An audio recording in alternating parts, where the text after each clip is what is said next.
saved my life. You got it. Watch, You can... we're gonna go live, and they're gonna be like, I can't hear anybody. Or Have you done? anybody. So you but you did a test, and it's happy days.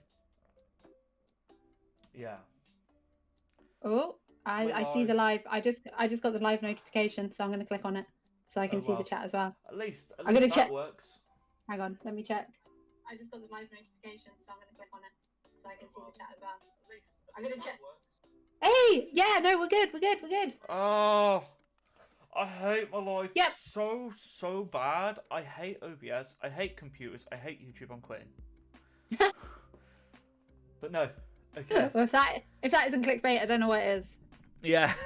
Literally every YouTube ever, I quit. Oh, right. Okay. Do you want me to shove it at everyone that we're live now in your Discord? Please. Yes, please. Yeah, Thank you so much. It's all right. I'll shove it in your Discord too. Just pop it on my my Instagram. Everyone.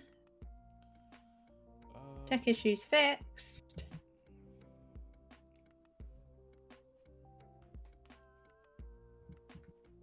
Hey, there we go. Hopefully.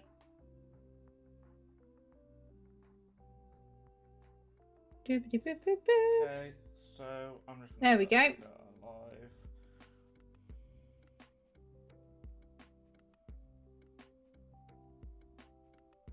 Oh, good. Right, let's go. It's Sideways, but you get the point. Hey! Amanda Thompson says hello from Shy and me. We've currently got 5 people watching. Happy days. Hello, Shay and Amanda. How are you today? Awesome. We've got a lot. We've got a few things to go through. Got one question from Amanda. Should we seeing as Amanda's actually here, should we go for that one first? Because Amanda asked me something, which I actually think that you will probably want to talk about, considering our conversation that we've just had. Ooh, all right. So, let's talk about the potential decline in the community now lockdown is ending, and the amount of endless online stores. Ooh. The decline in the community now lockdown is ending. Well, do you think there'll be a decline because lockdown's ending and everyone can go outside now and no one cares about Pokemon anymore? No. So I guess it depends on what your own personal online eco bubble is per se, doesn't it? Yeah. So for the most part, the way that I keep in contact with the Pokemon community is via Instagram. And I only really follow people whose actual content that I like or whose personalities I like. So I guess they kind of always stay the same. They kind of always stay the same people. Does that make sense? So I can't personally imagine my own personal community that I surround myself with changing in any way, shape, or form, because this is the same community that has been around since before lockdown. This is the same community I've been a part of for the past 3 years. So I can't really see that changing so much. I don't know. What do you think, Joey? Yeah, I kind of agree. I'm a bit sort of like, I hope you can hear me now. I've just turned my threshold up. Hey. I hope. I don't know whether to say I hope the community does change, because that just makes me sound like a really nasty person. I don't want it to change as such. I just like certain people to just not get involved. No, I understand that. Like before, if anything, right? The last, like it was. Hang on, get my words out right. So before, I want to say before the whole Logan Paul thing.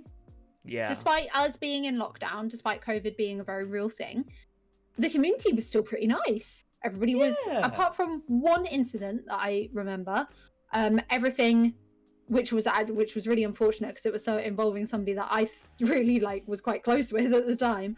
Apart from one specific incident, everything had gone quite nothing had really changed. My main differences that I have noticed have happened specifically since the stock issues have started happening after the rise in popularity come what was that, October-ish? Yeah, I'd say it proper peaked then. It just went whoosh. Yeah, you know what I mean? and now more than anything, there's a lot of bickering. I've seen a lot of bullying. So even if the community gets a bit quieter, if I think about it, is that really a bad thing? But okay, so that's interesting you say that. What about from a point of view that's from a Pokemon business point of view, now that the business is going to get quieter, I'm assuming, or may not happen, what do you think? Is that good for them? Or as a business, do you feel like it's kind of a bad thing? Because I know it from, knowing different business owners in the Pokemon community. You probably have a way clearer idea of this answer than I do. Like their stock being bought by one person, their entire store I'm talking about now, or an entire one of some products. Like, for example, we know certain Pokeballs or certain tins have certain packs in them. So certain tins and certain packs have evolutions. Now, we know evolutions sells very well because everyone wants the nostalgia of the base set because nobody can afford, $1,000 for a pack. That's totally fine. But from a business point of view, someone's bought their entire... Let's just say there's 1,000 tins. And there's one evolutions pack per tin. So they've just bought their entire stock. That now means me and you can't buy that tin.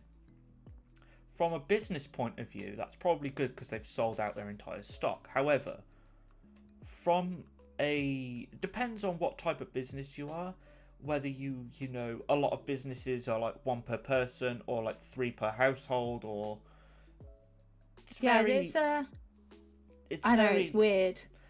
So I think certain things are going to be harder for businesses, but then again, you'll have that dedicated fan that's always bought from either your shop or a dedicated amount of people that are willing to still buy from you, who are genuine collectors, like myself and you. You know what I can't wait for as a UK person? I can't wait for Chaos Cards to get back in the mix. I think it was Chaos or Total. One of them has had no stock on next to nothing. I can't remember which one raised, because you've obviously got the 3 online shops which to my knowledge, the 3 online shops that used to sell things below RRP before October hit and everything went a bit crazy were Magic Madhouse, Chaos Cards, and Total Cards. Yeah. Obviously, Magic Madhouse is basically selling everything at scalper prices now, and I'm very ashamed of them. We'll never buy from them again. No offense, guys. I understand everybody's got to make a buck. We'll talk about that. And then Chaos Cards and Total Cards, I can't remember which way around it is. One of them has raised their prices slightly to be able to keep more of their stock in. And one of them has just basically had no stock in this entire time. And they haven't been, because they've had no stock in, they haven't been charging anymore. And I can only assume that they've done what they're doing out of respect for the players.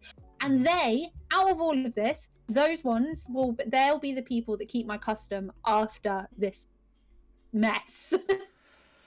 Yeah, it's difficult because I want to support people. Do you know what I mean? I want to support people, but at the same time, I can't if they've got no stock, for one. And two, it's like Chaos Cards. I bought, when I was first into the hobby years ago, I was buying off Chaos Cards. That's just who I got told to buy off. So I was buying off Chaos Cards, and I went on Chaos Cards literally a few weeks ago on Chaos Cards. There was the Shining Legends Raichu GX box for $49.99. $49.99. I must be thinking of Total Cards then that have had no stock. No, they've got not got any now. But I went on the other day because I saw someone selling a Shining Legends art set for £90, and I was like, what? I could just go on Chaos Cards right now and go and buy a Raichu GX box for $49.99. I went on to the Chaos Cards, £119 it went up to. Same thing. Oh my that I bought a God. few weeks before for $49.99, or it might have been $52.50, something like that. It wasn't any more than that though. I've got it up here still, and I was like, oh my god! A few weeks ago, I bought this because I wanted to open some Shiny Legends packs, and now I'm like, I am not opening those if they are 90, 100, 120 They're going to be quid. worth so much, man. Like, yeah. It's ridiculous. But, like, it's going on to the topic that Amanda brought up about, you know, about the shops and stuff. What are we thinking? I can't remember the question now. What was the question? Well, is the community going to be better off? The shop's going to be better. Is there going to be a decline after lockdown because there's not going to be anybody buying the entire stock? Or do you think it'll be great because everyone will actually be able to get stuff?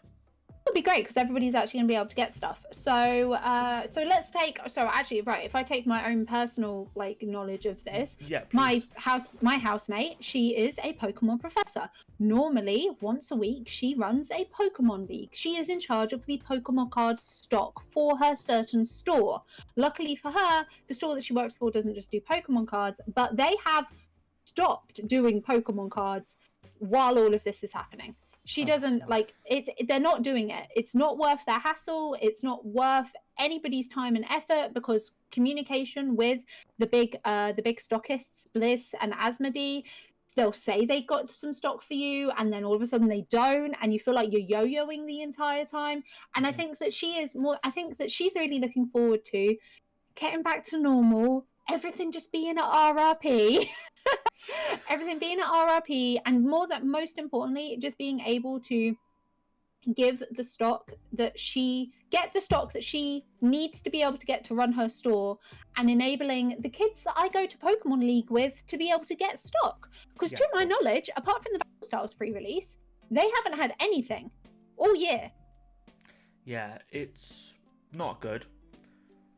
So So I don't think that there'll be necessarily a decline in community. And if there is a decline in community, maybe it'll be a good one, because you'll just see who really cared about it all to begin with, and who just wasn't there for the money.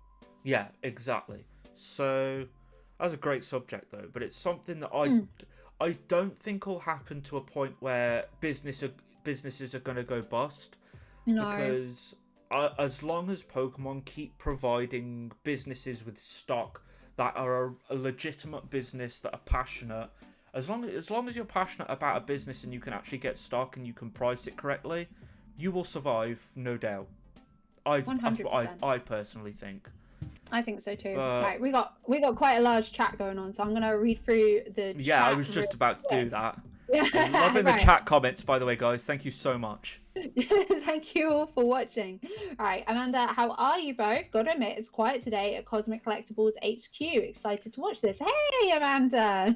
Right, now I know. Right, Amanda, Cosmic Collectibles. Hi. Yes. Jordan, don't know if it's just me. Oh, sorry, never mind. Migo Dio, hey, how's it going? I vibe with the Mewtwo shirt, Tofu, and the Cubone shirt as well, Joey. Amazing fashion taste. Thank you. I'm loving the Cubone. Dan says, when the Logan Paul hype came into force, it was absolutely crazy. Yeah, Amanda, I get that point, Tofu. I think the popularity grew with positives and negatives. I think there are so many contributing factors. It's been a crazy time. Definitely. We're going to talk about every single inch of this, by the way. We've got a big podcast to go through today. I didn't think we were going to, but we're going to.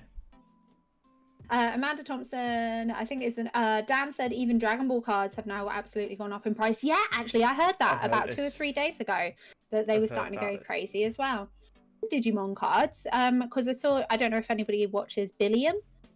He really loves, he does retrospectives on like 90s cartoons, but he really loves Digimon, and he got given a Digimon card booster box from Bandai the other day to open on live, and he was like, this is great. He's a crazy Digimon fan. He hasn't been able to get a hold of anything. Really? So it's nice to know that it's not just our community. Madness. And then Amanda says, hopefully the stock issues sort themselves out. Hopefully the pop-up stores calm down and scalpers calm down. Yes, hopefully scalpers do calm down. I think we'll all be better off when they kindly piss off. We're going to talk about that. I'm just going to pop my our Discord server in the chat. So hopefully, if anyone wants to continue this conversation, we can. So if anyone wants to join the Discord. Yeah, no, thank you so much for everybody that's watching, though. I do see that there's lots of you saying hi, guys. Absolutely amazing. Thank you. Every single person that clicks on a video of ours, yours, mine, or our podcasts, thank you so much. It means so much, honestly. It really does. So, right. Where do you want to go from there, Joey? Have we been through all the comments? Right. Yes, we have. Right, we're going to go on to something completely different, I think. Go on. If that's okay with you. Hit us with it. Okay. So we're going to talk about something that we haven't spoke about before, but I briefly told you about before we started. So, Animal Crossing, because we talked about Pokemon and Nintendo. So we're going to talk about Animal Crossing. Yay! Yay! What updates have they got? I haven't played it in ages. So what's coming? They're having a first anniversary cake. Ah, wow! Has it been a year already? Nearly a year. The first anniversary update is going to include a first anniversary cake. Now, I don't know whether that's an event where it's going to be in the middle of the island and you're going to have your little islanders or have a little like party like they do at Christmas or what. But yeah, so they're going to have a cake. And yeah, they're going to have some US exclusive DLC. Why is it always US exclusive? So yeah. Things that nobody asked for per usual. So yeah, no, they're going to have exclusive DLC in America. We're going to have things as well that are free, but America has actual exclusive paid DLC. Right, okay. I'm going to hit with the heavy opinion here. In this day and age, there is no need to have... Right, Animal Crossing, you are a Japanese game by a Japanese company. Why the bloody hell are you giving America exclusive DLC? And what I would understand if you had Eastern DLC and Western DLC, because those are two very different markets. But the UK, culture-wise, is very similar to the US. Why can't we just be grouped together? Sorry. Yeah. Rant over. No. So yeah. But yeah, they're gonna have paid DLC. It's $5.99 USD. Cheap. Yeah, it's very cheap. And I think you can only buy it in Target or Walmart. It's one of those. Oh. So not even online. Well, I guess if it was online on the Switch store, then it wouldn't be exclusive necessarily, would it? So I think it's going to be like a little digital code.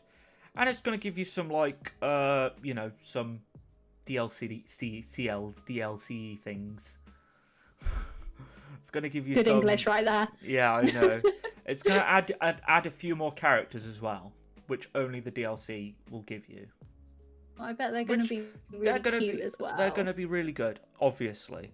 But yeah, so the free DLC, though, which is really good, which apparently, as far as I'm aware, everybody is getting, including the UK, is we're getting the first anniversary cake. We're getting the ability to have, on your phone, apparently, there's something called Custom Design.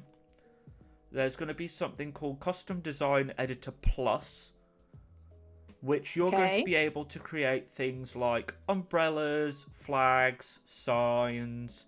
You're going to be able to create your own custom... Because at the moment, you can create your own clothing, I believe. Yeah, you can. And your own flag as well. Oh, okay. So flag's already a thing. But you're going to be able to create umbrellas and other stuff on the island. Yeah. Yeah, I like that. Umbrellas is cute. Yeah. Because I think at the moment, it's flags, paving, and clothes, I think. Yeah. So it's going to add more. So, yeah, there's apparently going to be another new way to share your island. It didn't really state as to how, but it's stated that there's going to be new ways to share your island. Also, obviously, they had the 35th anniversary of Mario. That's crossed with Animal Crossing, so you can get like a little cute mustache and Mario clothes and stuff like that and dress like Mario. And they added pipes as well, so you could teleport from one side of the island to the other. Saw that trailer. Yeah, that was quite fun. Yeah, so, and the last thing that they're going to do for the anniversary is Build-A-Bear and Animal Crossing are collaborating. Hey, oh my god. In the US only. Oh, for fuck's sake! Sorry. As far as I'm aware. Oh. It might come over to the UK, but as far as I'm aware, Build-A-Bear shops are like there's like one in the entire country. In the UK? Yeah, as my camera turns off. Hey, well, I have. As a, no. There's not only There's one Build-A-Bear. There's about 3 or 4, I think, as far as I'm aware. There's one not of them a lot. One of them is literally in my city. Like there's it's one in like Birmingham. It's just down the road from me. Oh, really? Where do you live again, roughly? I did south. That's as Yeah, that's as close south. as we're getting. South, yeah.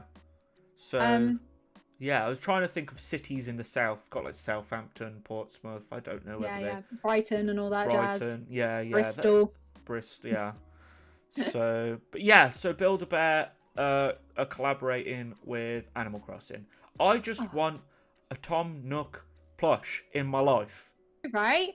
Although, hang on, to bring a little bit of hope to that, I'm pretty certain, somebody correct me in chat if I'm wrong, pretty certain that the Pokemon Build-A-Bear stuff did originally also start out as American exclusives, and then they saw the popularity of them, and then we got them afterwards. So that's it. That probably sounds about right, yeah. So we've got a few more stuff that we don't want as per usual. What does the DLC include? Yay, question mark. Us always get left out of the party. Nobody wants our tea and crumpets. That's true. Amazing. There's 52 Build-A-Bear shops. Oh, okay.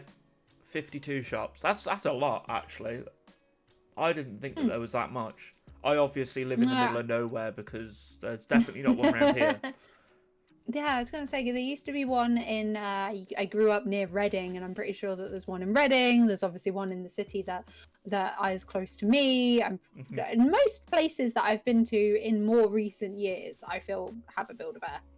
Yeah, so that's all I've got for Animal Crossing specifically. Cool. But I thought I'd like to mention it because you like Animal Crossing, I like Animal Crossing. I know quite a few viewers like Animal Crossing.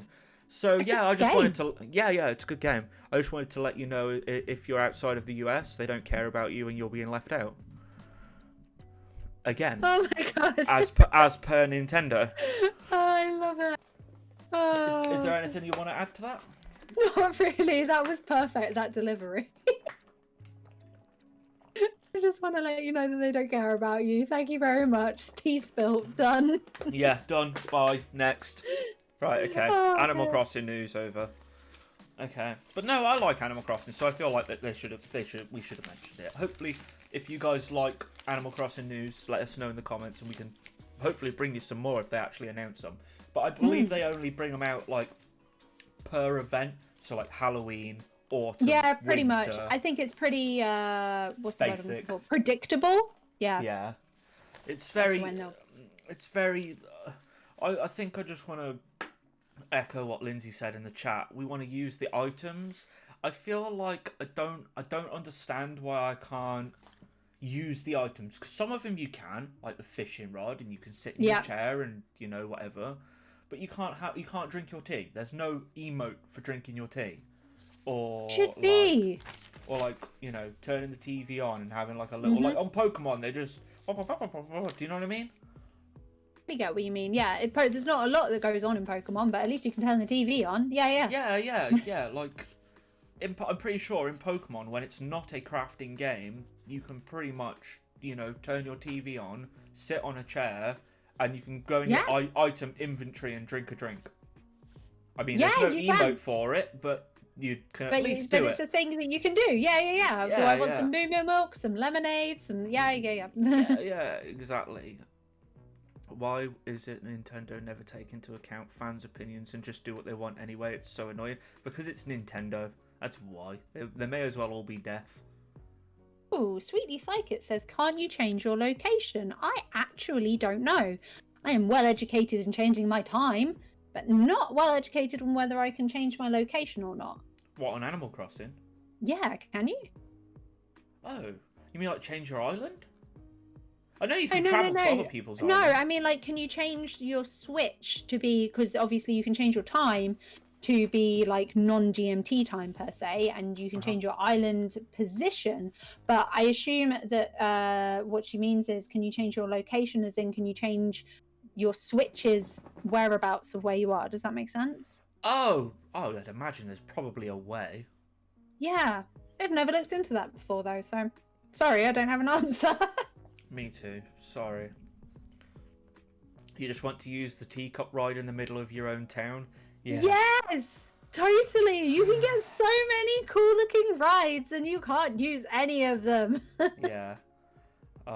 Okay, so talking about Animal Crossing's making me sad now, so yeah, just to echo, the Animal Crossing updates coming. There's some US exclusives. We're getting some things, they're getting more. You have to buy it. It's $5.99 for the stuff we're not getting. There's gonna be a new way to share your island. The custom design Pro Editor Plus is going to allow you to edit more things in the future. I'd imagine they're going to keep adding and adding and adding. They're collaborating with Build-A-Bear and they've already collabed with Mario. That's it. That's all I got on Animal Crossing. Happy days. Happy days. Next up. Right. Do you want to stick on the game subject, or do you want to move on to something else? The game subject. I want to stick on the game. So we'll talk about Pokemon. Pokemon Snap pre-orders are finally up. I pre-ordered mine. Yeah. They've been up for a while for the base game, but I've been waiting for them to finally drop some, like, if you pre-order, you now get your exclusives. So they got their exclusives. Yeah. Did you pre-order with the poster and the stickers? Yeah, absolutely. Obviously, I want the poster and sticker. Did you know that, once again, that if you pre-order it in Target in America, you get a photo frame to print off your Pokemon Snap photos and put it into? Wait, what? We're not getting that? No, we're not. Lindy found it while she was searching for the cheapest pre-order. Literally, that is the only thing I want in my life, to be able to print off the picture of me firing an apple at Pikachu's head. Literally want to be able to print that off and stick it to my wall in a frame. They should have done that as a collector's edition.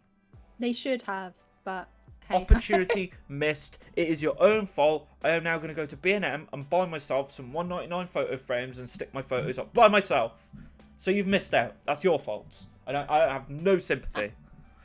Oh dear. But for those of you who are wondering, me and Lindy sat down for about half an hour or something trying to find where the cheapest place to pre-order was with the exclusives. Weirdly, it's Amazon.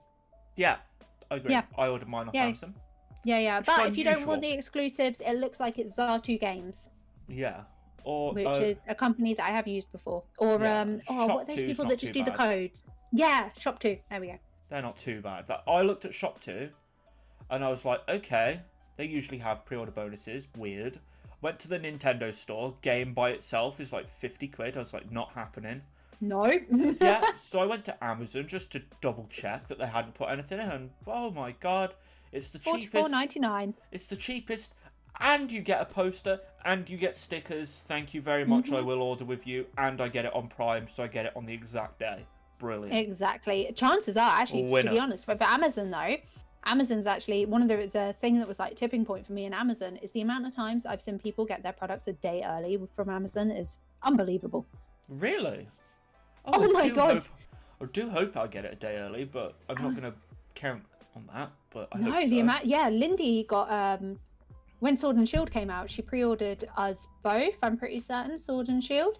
They arrived a day early from Amazon. It was lovely. She couldn't play it because she was working, but but they did arrive a day early. Fair enough. No, that's I know. Okay, so we got a few more questions. Why don't you just smuggle yourself out of the country? I wish, Dio. Well, actually, no, I don't wish right now. Maybe when COVID's over, I'll smuggle myself somewhere. This is true, yeah. When COVID's over, yeah, that's true. Okay, so do you want to move on to the next story? Yeah, let's go. Wait, you're going to be playing Pokemon Snap, aren't you? Yes, I am on Twitch when it arrives. Yeah, I am as well. I'll be playing it as well. I'll be playing it on YouTube. or Facebook. So I'll try not to stream when you're streaming though, so we can have days where we can you can stream, and then if you want to really watch it every single day, then you can come and watch it with me. So so we talked a little bit last week about the Switch Pro. So I wanted to talk about it again, but not specifically the Switch Pro. I want to talk about what Centro Pokemon said, because they said something last week that I did talk about, but I kind of want to talk a bit more about. So we saw Arceus, the game. We saw it. We saw the trailer. We saw how how it looked and stuff. And Centro Pokemon said that Arceus is more than likely to be confirmed as a Switch Pro game. Yes. Because he said that it is confirmed more than likely. He more or less said 95%. I am sure that there is going to be Switch Pro exclusives. It's Nintendo. Not surprised. Nintendo's a money grabbing company. Yeah. Let's face it. If Breath of the Wild 2, the reason that Breath of the Wild was delayed the first time around is because it was meant to be on Wii U, but they knew that the Switch was coming out, so they waited to put it on the Switch better. So do you reckon they're doing the same thing with Breath of the Wild 2? Yeah, 100,000%. And I have no doubt if Breath of the Wild, they just slap all the fans in the face, and it should be like, Breath of the Wild 2 is not coming out on Switch anymore, it's coming out on Switch Pro only. Yeah, know what? I wouldn't be surprised. I wouldn't put anything past these companies now. Absolutely not. They've got to make that money. Yep. And yeah, you can't blame them, because are we still going to buy this product? Yeah. Absolutely. Unfortunately. So Dio says he's not playing Snap. He doesn't see the appeal. I played it when I was 5, so that's my appeal. I replayed it recently on my YouTube, and I just really enjoyed it. So I'm buying it just because of nostalgia purposes, like I do with everything in Nintendo. I feel like I missed out first time round, and I always was really jealous of the people that I knew that did have it. So this is my chance to finally, after 20 years, 20 years, 18, 20 years or something, get in there. So I wonder, actually, that's an interesting point, because Dio is younger than us, so I wonder whether it is a generational thing, whether Pokemon Snap will have this gap in the middle between people that are playing it, because obviously it's going to be advertised towards kids. Chances are kids will buy it. Then there's obviously us lot that want to play it to relive childhood or get to play something that we didn't get to play in our childhood. I wonder whether there will be this weird gap in the middle of people that don't buy it. I don't think it'll sell well. I'm just going to say that right now. Really? No. Oh wow. I want it to sell well, but Dio has made a fantastic point that I actually wasn't going to bring up, but it's got no appeal to anybody who didn't play the first one or isn't heavily interested in Pokemon. You're buying it because obviously you missed out on the first one, but you are heavily into Pokemon.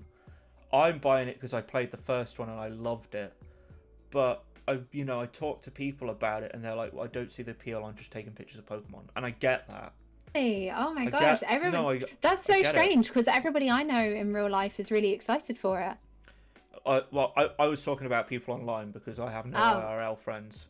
Fair point. Sorry. No, I guess I live in a house of geeks, so. yeah, that's true. I only live with Lindsay, and Lindsay's into Pokemon, but I'm on the next level of being into it. Obviously, as you can tell by my room, and I don't know whether she sees the appeal of it, and especially because they're paying. It's a £50 game. When I was looking around, it's surprisingly pricey. I think that in the end, I'm going to end up paying the same for this game that I paid for Assassin's Creed Valhalla, and that is a sentence. Exactly. Do you see what I'm saying? Yeah, I do. It's a little bit it felt like Square Enix make this game called Life is Strange. I don't know whether you've heard of it or played it. I've heard of it. I've not played it. That game only costs £20. And I imagine that and they're good games, right? £20-25, and they are really good games. There are plenty of good games out there now I think about it that aren't mainstream games, that are just downloadable ones from the store. that only cost in the £20 to £30 range. And does Pokemon Snap realistically fall into the qualities of what one of those games would normally be? Probably, actually, yeah. It falls into the quality, yes, but it's funny you talk about that. This is a whole different branch off the subject, but think about it like this. I'm gonna bring up, so Rayman. I really like Rayman, and they have Rayman Legends and stuff like that, which obviously aren't traditional Rayman games. But when Rayman Legends came out, it's like a £30 game when it was brand new. Wasn't it? It was really affordable. I worked at Game when that came out, and I remember having the tester machine at the back. Whenever it was quiet. Crash Bandicoot, £30 game. The new It's About Time is a £30 game. Good point. So I always find that Pokemon, Nintendo in general, will add £10 to their price just because they know that that you will buy it. And if you don't buy it, it doesn't matter because idiots like me will buy it anyway. So the £10 that they'd have lost, I've paid for. That is such a good point, actually. Yeah, no, you're totally right. And it's actually it is a bit like a hook as well. It is a bit like, oh, you got to keep on coming back for more. Especially I guess maybe we're a little bit different because we also rely on this for our content. Even if for example, Pokemon, the Diamond and Pearl remakes, the actual ones, Shining Diamond, Brilliant Pearl, I think that's the right way around. Yeah. Would I play those if I wasn't a content creator? No. In fact, quite honestly, no, I would not. I already played the originals of those games. Pardon, sorry? I still stand by they look squashed. They do. Would I play those if I wasn't a content creator? No, I wouldn't. But am I going to play them for the content? Yes. Me too. I'm guilty. And this is just, all part of our channels of being totally honest channels and not big YouTubes, and we don't get things handed to us, which we will talk about in a bit. Ooh, yeah, we will get to it, don't worry. But sorry, Dio's just also Meganium was a trash Pokemon in competitive Tofu. Thanks, Dio. Love you too. don't say that to her. She might start crying. Oh dear. I agree with that point, Joey, says Amanda. We have heard people saying it's probably something you have to grow up with to want it. Yeah. Sounds about right, doesn't it? Yeah. Sweetly Psychic says, I'm thinking of buying it. I have actually never played it. I can't. Yeah, I was going to say something and my brain just went totally blank. I'm really sorry. Sorry about the tofu. No. That wasn't you interrupting me. It was just my brain just went blank. Sweetly Psychic, it is quite a pricey game. Check it out on people's channels before. Check it out on our channels. Yeah. Before deciding for yourself, because I don't want you to feel like you've wasted your money. Yeah. The problem is places like IGN, things like that, they're going to score it high because they don't score it on the enjoyment. They score it on the overall. Is it built well? Do you know what I mean? So they places like IGN will review a game based on, is the game playable? Is the gameplay okay?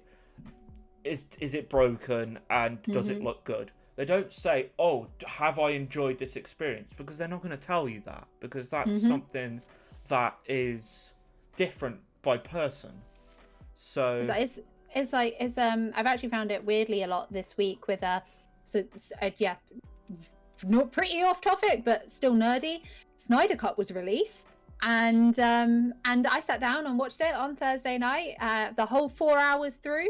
Most reviews are giving it, from what I've seen, about a 6.5 to an 8 out of 10, right? And when they're talking through these reviews, I do technically agree with every single point that they're making. But my enjoyment of it was so much that I think it's worth more than that. Absolutely. And my enjoyment isn't based on anything statistical. My enjoyment is just based on the emotions that it gave me. Exactly.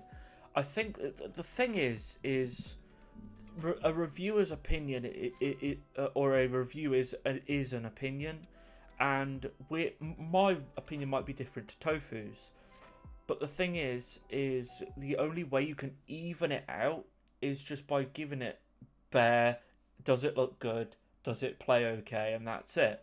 But the problem that you're going to have is FIFA, for example, is the same game every year with updated textures, and IGM, for example, give it an 8, a 9, a 10 every year. And it might not necessarily be that game is a bad game made-wise. However, the enjoyment is going to be less and less because it's the same. Yeah, I understand that. Does that make sense? Yeah, it really does. It's the same with Pokemon. Pokemon is technically the same idea, even though they've tried to mix it up with Sword and Shield. It's the same concept. You go and complete your Pokedex, and you fighting each other with your Pokemon. That is the base idea. But yeah, it still gets rated very, very highly, unless it's, Ruby and Sapphire and it's got too much water. They're mixing it up with Pokemon Legends. Yeah, so I think this could go either way with Pokemon Legends. It's going to go really well or going to be really bad, and people are going to compare it to Breath of the Wild and they're going to hate it because there's that many Zelda fanboys.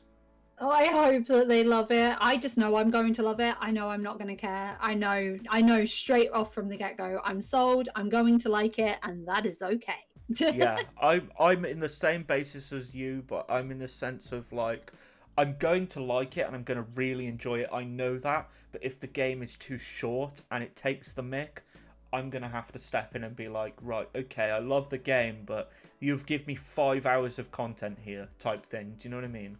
Yeah, I do get what you mean, yeah. So I try not to let nostalgia get in the way of my opinion too much. If anything, it makes me tougher on it because I want it to be really good. Mm-hmm. So, no, I totally get it. Yeah, I've completely gone off track. What was I saying? I cannot remember. Real quick though, Dio does say if we get Detective Pikachu 2, a sequel could easily be made for the movie. Because we are meant to get Detective Pikachu 2 at some point. They did announce it as a thing that was coming. Yeah. But we haven't heard anything since. I actually didn't play the Detective Pikachu game. I didn't either. I watched the film though. The film's great. Loved the film. I cried within the first. It was fantastic. I cried within the first, literally, first 5 minutes. I was there oh, this is everything that I need and want. I'm in tears in the cinema. Talking little furry Pikachu is all I want in my life. Oh, my mum messaged me the other day, weirdly. Right, so weird fact. It turns out that bridge where where Pikachu's going over singing really sadly. Yeah. It's just down the bloody road from her. Oh. I said, Mum, you did not let me know that Ryan Reynolds was in the area when this was happening. I was going to say, in the UK? Yeah, in the UK, yeah. Oh, madness. Yeah, literally just down the road from her. Her local city is Reading. That doesn't give away her location particularly well, but yeah. But near there, in that kind of area. My local city is Birmingham, and I live in Wales. So good point. So yeah, but that's amazing. That's so cool. I know, right? So I hope so, because apparently, she has these forests near her, and they are very often used. They were also used for Jurassic World. When they go in the big, the globe glass see-through perplex things. Yeah. Those rolly things. Those field scenes. I love those. Yeah. Those scenes were also filmed in the same forests as where that bridge is. Really? That's a really cool scene as well. I love that scene. I know, right? I love Jurassic Next time a movie's being made, I'm going to have to be hot on it and go go and pay my mum a visit. Definitely. I'll have to come, man. I want to come and see some movie scenes. I know, right? But yeah. Anyway, sorry. Massive tangent. Yeah, so we talked about the Pokemon Snap pre-orders. The Arceus is more than likely going to be a Switch Pro exclusive, in my opinion. And also Centro Pokemon seems to think so as well. So we talked a little bit about Breath of the Wild 2 potentially being a Switch Pro. I think it's more than likely. I'm not mad at it. I'll buy it. Yeah. I don't know whether I am going to buy Breath of the Wild 2. Really? Yeah, I really didn't like. Oh, you didn't like Breath of the Wild though, did you? No, I couldn't get into it. Considering I got a Zelda sleeve, that's not very good, is it? Oh, wow. Well, no, if anything, that probably makes you a bit more hardcore than the rest of us. So It made me really upset. I was very salty. I've got over it now, but at the time I was like, I'm not playing any more of this trash game. Like, why can't I climb for more than 2 seconds? Oh god, I loved it so much. I'm so sorry. No, it's okay. I'm not mad anymore. Well, I am a little bit, but I'm getting over it slowly. It's like a too much free roam. Too much water. Too much bloody raining. Why is it rains every 2 seconds? Oh, dear. It's literally like England and Wales and Scotland. It rains all the time. Yeah, people underestimate how much it rains here. Okay, so Switch sales chart this week. Let's go. What's number 1? Oh god, this is from Amazon. This is taken directly from Amazon. Man, I literally don't have a clue. Maybe you should ask chat that, because I am not up to date with what's coming out on Switch. Okay, so Switch sales chart this week, guys. Don't go and cheat either. What's on Amazon? This was yesterday anyway, so it might be different today. Yeah, no, I literally wouldn't have a clue, in all honesty. I don't even know. My Switch dock is right here, but I don't actually even know where my Switch is right now. It's somewhere in the house. You're going to be shocked. You're going to be shocked. Really? Yes. Ooh, I was. All right, then. I'm intrigued. Okay, so I'll start off with... Go on, what we got? Pokemon Snap. Really? I couldn't find it. I couldn't find it on the chart at all. That makes sense. It's not really out yet, is it? No, but I couldn't find it on the chart, and I couldn't find it on the pre-order chart either. Really? You couldn't find it on the pre-order chart? No. Hey. But now they've added the pre-order bonuses. That when that stuff gets hit to the Pokemon groups, that's going to rock it up. So I have no doubt that will, because that's what I've been waiting for. I've been like, I want my pre-order bonus. I want my poster. I want my stickers, or like a little figure or whatever. I don't care. Just give me it. Mm-hmm. So, but yeah, start off with Pokemon Snap. I couldn't find it. So this is about the top 40 as well. Okay. Wow. What I scrolled to. Wow. So, yes. That's mad. So. Amigo Dio for Nintendo Switch is obviously number 1. Yes, of course it is, Dio. Definitely. You are the number 1. Okay, so I'm going to give you 3 chances to guess what's number 1 this week. Well, it's probably last week now, but yeah. I've got no idea, man. Like, I literally don't even know. Like, I don't even know what's come out recently. I'm not the person to ask this question to. Not a bloody clue. Okay, well, I'll put it in this perspective. PlayStation and Xbox's charts change weekly. Okay. Pretty much. They change all the time because they've got new stuff coming out all the time. Okay? Is it the same as when we last talked about it? I can't remember what was top last time, but okay. So, number 1 is Animal Crossing. That game is... Yeah, no, I think that is exactly the same. That game has literally been out for a year now, and it's still just the number 1 spot. Yeah. Exactly. That's why Dio says Bowser's Fury. Dio, you are halfway right. That's number 2. So Super Mario 3D World is number 2, and I believe it's the cross with the / Bowser's Fury DLC expansion included with the game, I think. And he also says, or New Horizons, which I know that I've heard of. That's on. I thought that was on. Oh, you mean Animal Crossing New Horizons? Oh, he might mean Animal Crossing New Horizons. Yeah, Animal Crossing is number 1. You're right. Yep. Number 3 is Mario Kart. Oh, of course it is. They really just don't change, do they? I swear, you could go back like literally about 10 years and these charts would be exactly the same, just with a different version of the game. Yeah, exactly. So, to me, the top 3 are Animal Crossing, Mario, and Mario. Amazing. So... Fandabby dozy. So, we've got another comment from Cameron. Yeah. I'd like to say I love the stream / videos. Thank you so much, dude. That really means a lot. If you like them, please consider subscribing to both of our channels. That'd be amazing. Thank you. Thank you so much. Dio's commented. Bowser's Fury is just a blueprint for the next Mario game, and yes, I meant Animal Crossing. Oh, Jordan, this is a big one. A bit late to the convo.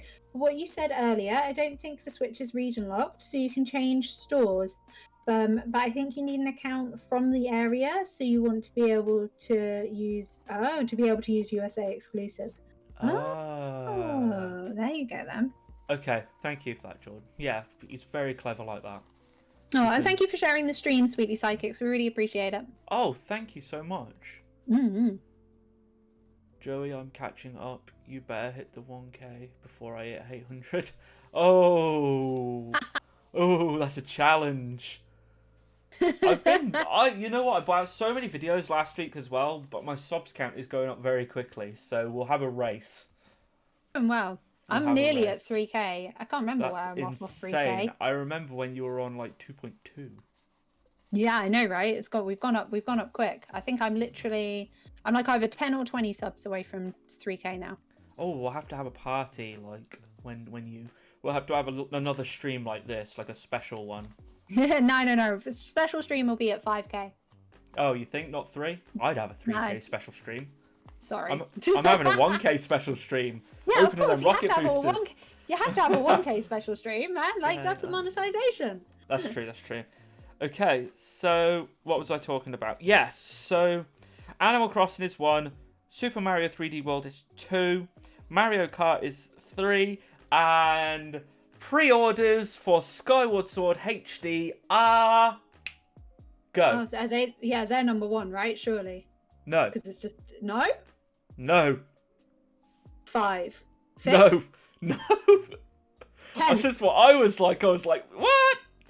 You would, because it's like, wait, what? Because it's like, if I think of Nintendo and we're thinking of the big boys, right? We're thinking of Mario and we're thinking of Link and we're thinking of Pokemon, etc., etc. So I'd expect a pre-order for a Zelda game to be quite high up there. At least. Where is it? As of yesterday, it was 39. What's number 1? I didn't do pre-orders number 1, but God damn it, that's funny though. But Zelda Skyward Sword is number 39. My gosh, that's funny. That's terrible, and I'm not saying that I'm happy about it because I wanted other games, but I'm happy about it. But I'm not. Why? But I am. I'm happy people are getting to play Skyward Sword, and I am gonna buy it. But I kind of I think it should have been in a trio like they did with the Mario game. Personally. I get you. Yeah. Okay. No, that makes sense. I get you. But no, they're not doing that.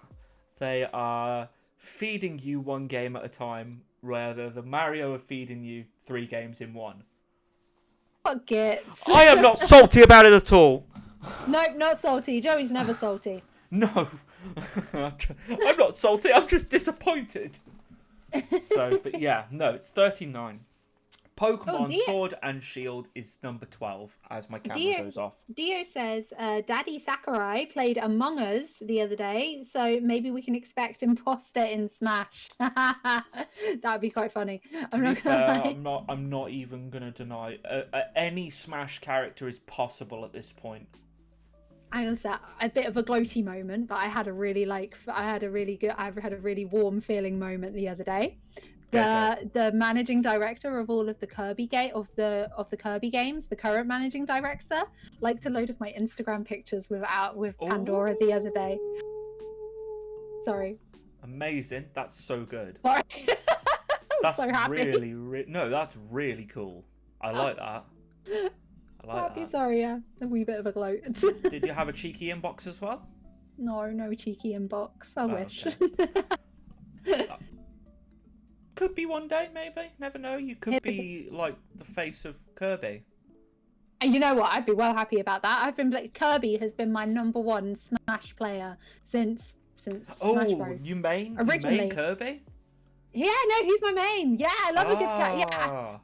And I have to play as Yellow Kirby as well because one day I lost a bet with one of my friends. That's fair enough.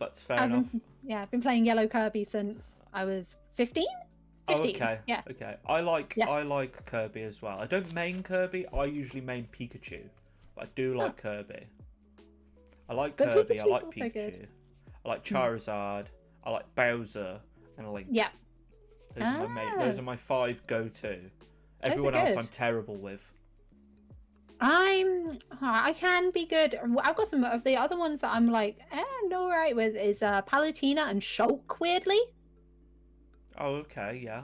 Okay. Yeah, I know, right? Even though Shulk's like, I didn't think that he's like a completely different game style to Kirby, but he's alright. Very technical.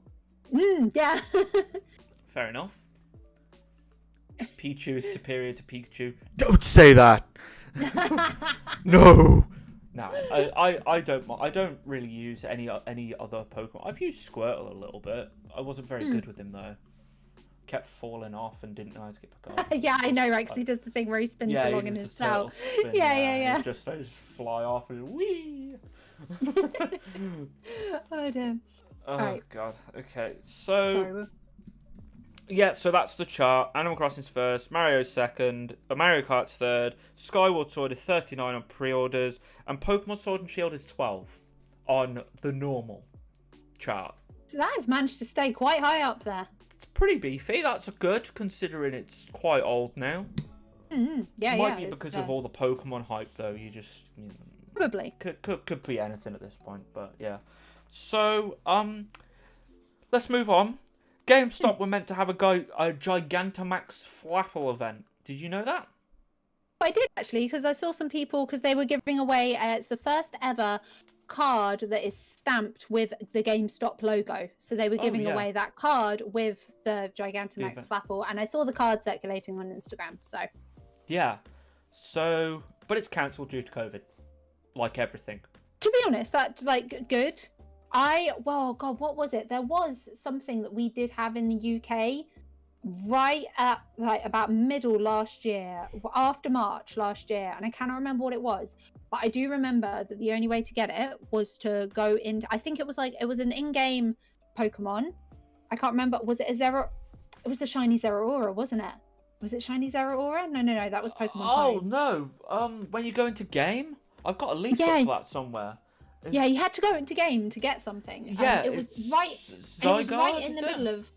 Oh, it might have been. I can't remember, but either way, it was right in the middle of COVID, and I remember just thinking that is so irresponsible. Irresponsible. I have it somewhere. I've got a leaflet of it somewhere. I do actually talk about this. I have got a video that's currently up for patrons only because early access that I uploaded.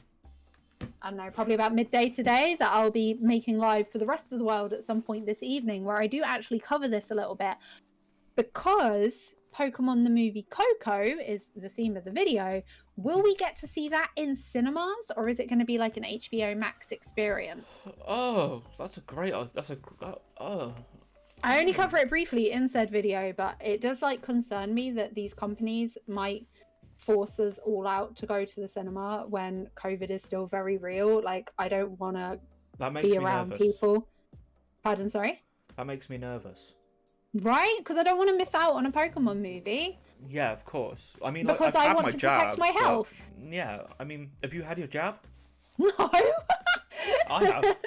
No, I know you have, but of course you have. Your priority. At the moment, they're still prioritizing over 50s, and I'm 30, so nearly. Yeah. Not even. So they said that they want to do all over 50. adult. No, you're not, but you are a priority. I guess so.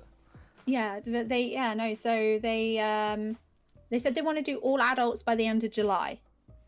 Oh, okay. And I will be very low down on that list because I am 30. Yeah, not that old realistically. Yeah, no, that makes sense. So let me ask you this. So if Game do a event where they're giving out a card, would you go and get it? Not at all. No. No, prioritize my own health too much. Yeah. Sod that. It's a good choice. Which actually does bring us on to one of the conversations that we were going to be talking about anyway. What going out and being around people during COVID. You asked me to bring it up. It was to do with so All right. Do you mind if we tackle this? We can do this now, yeah, because I completely forgot what I asked you. So there was a kick-up last week on Instagram that resulted in Leonhardt making an official apology because there was a Pokemon convention held in the middle of Texas. An actual convention with actual real-life people crammed together like bloody sardines. Jesus Christ. Not everybody even wearing masks. Oh my God. And Leonhardt and Real Breaking Nate decided to attend it. Leonhardt, I don't know Real Breaking Nate's side of the story. I couldn't find anything on his Twitter. Leonhardt did post an official apology after the weekend saying that he didn't advertise it to anybody because he just wanted to go to his local convention and he didn't want to encourage his fans to come with, which does make sense. But on the same side of that, like, Why are you going, mate? You're a celebrity technically. Well, not even technically. You're the biggest Pokemon YouTuber on the planet. So as much as many people hate this word, it's quite accurate. He's an influencer. People will be influenced by his actions. Like if I'm trying to put myself in the shoes of if I lived in America and I was a young Pokemon fan, and I saw Leonhardt at a convention, I would go to my mum and say, take me to that convention right now. Or not even that. I would be like, well, Leonhardt's doing it, so why can't I do it? Yeah, he didn't advertise it, which means that nobody could plan to go and see him there. So only the people that were just so happened to be at this convention anyway saw him there. So that's better, I guess. But the other side of that is that this will now encourage other children to be like, well, he's doing it, so why can't I do it? Absolutely. I'm glad you brought that up, actually. We've spoken enough about the GameStop thing now. I'm not going to talk about that anymore. We'll go on to the next subject. So I'm glad you talked about that. So my next subject is YouTuber influence. Yeah. So we're going to talk about Leonhardt for a second because he's a big influence. He's like as many people dislike him, don't like him, or whatever. He's an actor, etc. He is still the biggest person associated with Pokemon who is an individual person on the internet. He really is. And so I'm gonna just real quick. Is there any chance that we can take a quick break and I will be back in 2 minutes? Yes, of course. Before we get into this, because this is a really hefty subject. So yeah, no. That you're absolutely right. We're gonna have a be right back moment, guys, and we will see you in 1 second. Cool.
And I'm back. Hello. Hello. Right. Sorry about that. That's okay. I think the be right back screen worked, so as far as I'm aware. We'll move back down to the bottom now. There we go. So we're back. Hey, sorry guys. That's okay, that's okay. So we're gonna talk Leon about Hart. YouTuber influencers, Leon Hart. We'll talk about him first. I haven't got him wrote down as such. I do have him wrote down, but it's more of a because he's an influencer. I just have to have him wrote down. But we're gonna talk about him first because do you feel like he's a good influence on the Pokemon community? I'm just gonna go out there and say it. So I used to. I used to have really good opinions of him. Like he's always donating money to charity. Yeah, exactly. He has seemed to do business very well in the past. He has always been doing collaborations with other people. And I did used to have a very solid opinion of him until he did that thing with Logan Paul. Yeah. He did the video with Logan Paul, and then obviously, and then he got in with Collectibles Guru and was on that whole. He was on that Dumb Money. That was it. The channel was called Dumb Money. Stream where Collectibles Guru opened up a first edition booster box and it was fake.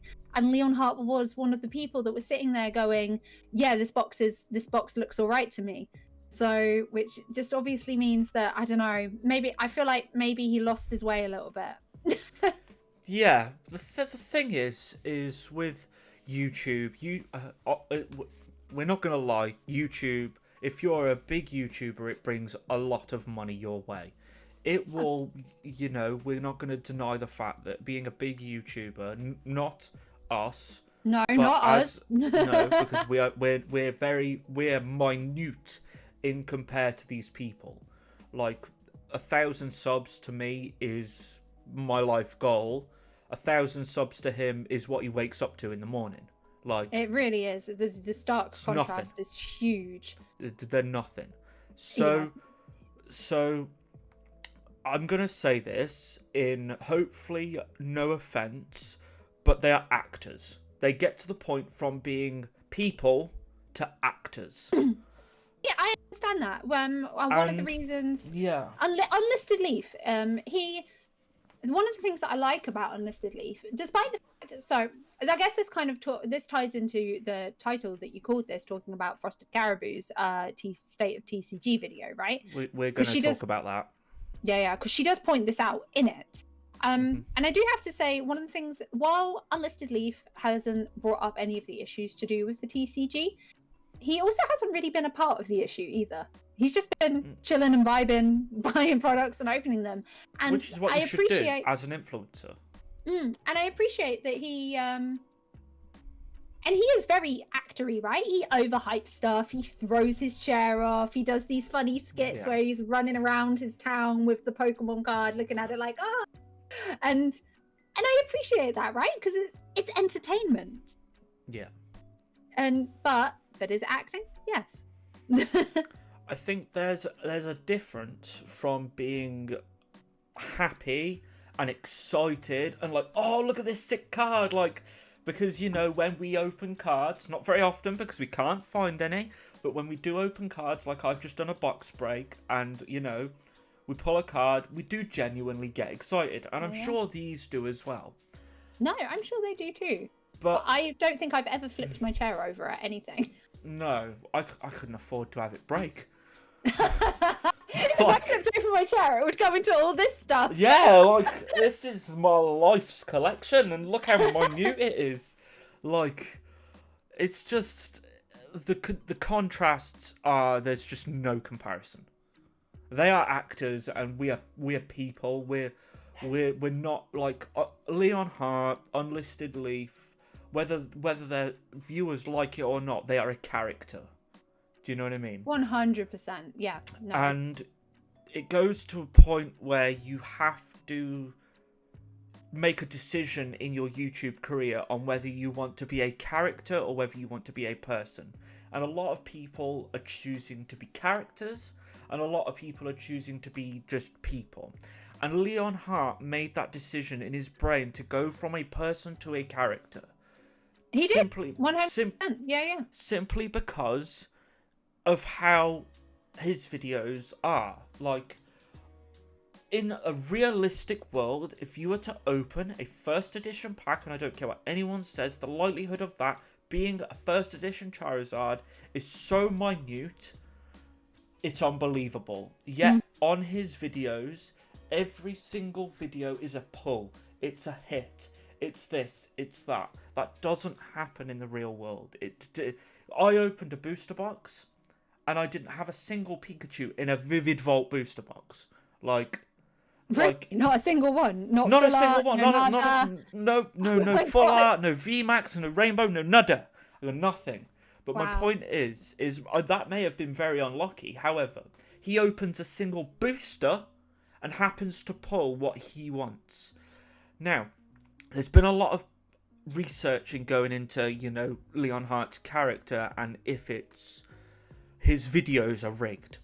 That's a story that, is for another day. I haven't even heard about that, in all honesty. There was a big thing on Facebook not too long ago saying that Leon Hart's videos are rigged, and his first edition Charizard that got lost in the post was completely it was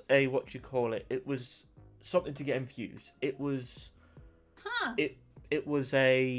what's the word? I can't think of the word. I know what you mean. Think of the right word for me. I can't think of it. I can't think of the right word, but I have just seen a comment from Nikki Dog saying Max Mofo is the best PokeTuber. Yes, 100%. I love Max Mofo. I can't comment because I don't watch him, so... Totally fair. He's just very honest. He swears a lot. He gets really pissed off when he opens packs and there's nothing there, and he doesn't get too excited when there is something there. Or he at least never throws his stuff everywhere. He also never shows his face. Doesn't have a face cam. It's quite and his setup's like well ratchet. So yeah, publicity stunt. That is the right word. Thank you, Goku Black. That is the right word. Yes. So. There was a big Dino says, isn't A-Drive rigged too? Have you got any information on that? Who's that? Oh my god, do you not know who A-Drive is? Jesus Christ. I don't watch many Pokemon YouTubers because I find them all incredibly fake. I'm going to be honest. Oh, that's totally fair. So A-Drive started off doing like Pokemon news, Pokemon rumors, Pokemon leaks, etc., etc. That kind of channel. And then cool. And then the Pokemon company started sending him stuff. So he started opening up cards, and now it's a thing that he does on a semi-regular basis. Mm-hmm. A bit like our channels then, basically. Pardon, sorry? A bit like our channels. Actually, yeah, very similar to our channels, yeah. Yeah. So, the thing is you're never going to prove if a pack is fake. Only the person who's made the pack will know if it's fake. So with Leon Hart, for example, when he opened the booster, there was a crease on the seal of the booster. Hence, the sort of, is that a resealed pack, started coming out. And then someone did a screenshot of the back of the Charizard, and on the back of the Charizard, there was whiting. And I'm not on about, like, a cut card whiting. I'm on about, like, jagged wear whiting on the back of this card. That more than likely wouldn't have come from being printed back then, because the printing wasn't as bad back then as it was now, because the cards were made better in a sense, and the machines were actually looked after, whereas now they're just used 24/7. So the quality, especially of evolutions, is terrible. So they were saying that on, obviously not me, on Facebook, they were saying, I'll see if I can find it, and if I can find it, I'll link it at the bottom of this video. But they were saying there is no way that this card, and this wasn't me either, there was no way this card is legitimately pulled from this booster. And then you had the thing of it got lost in the post, and then it got found again, and it's just all... I think it's extremely dodgy. Ah, alright. Okay.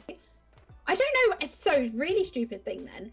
From a business person point of view, I don't actually know whether I've got more respect for him, because that's bloody genius. Yeah, it's absolutely genius. He's a genius, and let's, for the viewers, let's explain why that is genious. Oh, yes, that is a well thought out plan. Yeah, it gets millions of views. Somebody else that's been proven to do this. I don't know if he's not so popular anymore. Has anybody watched Kill Him? Or has heard of Kill Him? He's a normal YouTuber. He used to do like 24-hour challenges. So he did this one challenge where he posted himself to America, and he did another challenge where he went in a Zorba ball and traveled across the English Channel.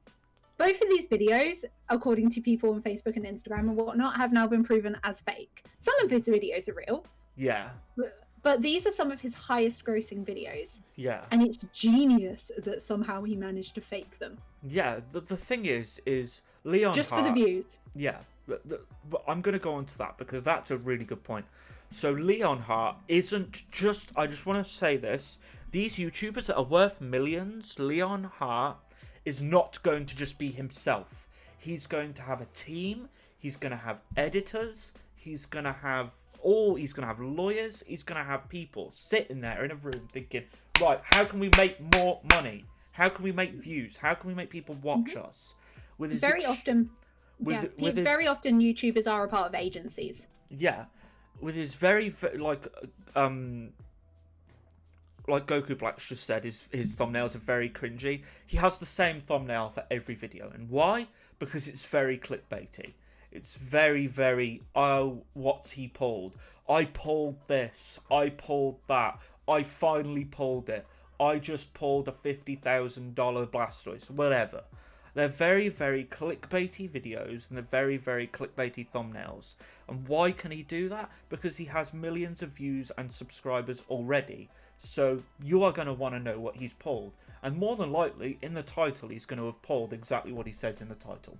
So you're going to be watching it for nothing. No, I actually stopped watching Pokemon card openings that most people do, in all honesty, because they were giving it away in the title. I don't want to know what you got. I don't want to know exactly what you got in a title. Yeah, exactly. You want it to be a mystery. I do. That's why I do my mystery boxes, because I don't even know what's coming. I like mystery boxes. Mystery boxes do bring me a lot of joy. I've got one next Saturday on here. I've got just a quick plug on Twitch later. I'm opening up Vivid Voltage. I will be there.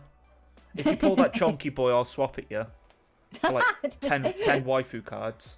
Yeah, no problem. Deal. Like, literally, no joke. I want that rainbow. I bought a whole boost box and not a single Pikachu. I need that rainbow Pikachu now, so I'm not going to be able to find another one.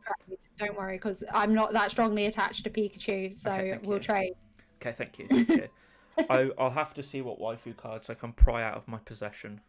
I didn't Which really. One's the least? Yeah, I didn't really want to give any away, but it's like I like Pikachu more, so swings and roundabouts. Swings and roundabouts, indeed. But yeah, so right. We'll stop talking about Leon Hart for a second because we are going to bring him up because I've still got like 5 pages left. So, how did Pokemon get here by Frosted Caribou? Watch the whole video, Joey. Have I watched? I watched about 90% of it. Okay, cool. That's all right then. Have you watched it? Yeah. What? I got told that I was in it, so I was like, balls. Are you in it? Yeah. KB. KB. Oh God, I can't remember his YouTube name.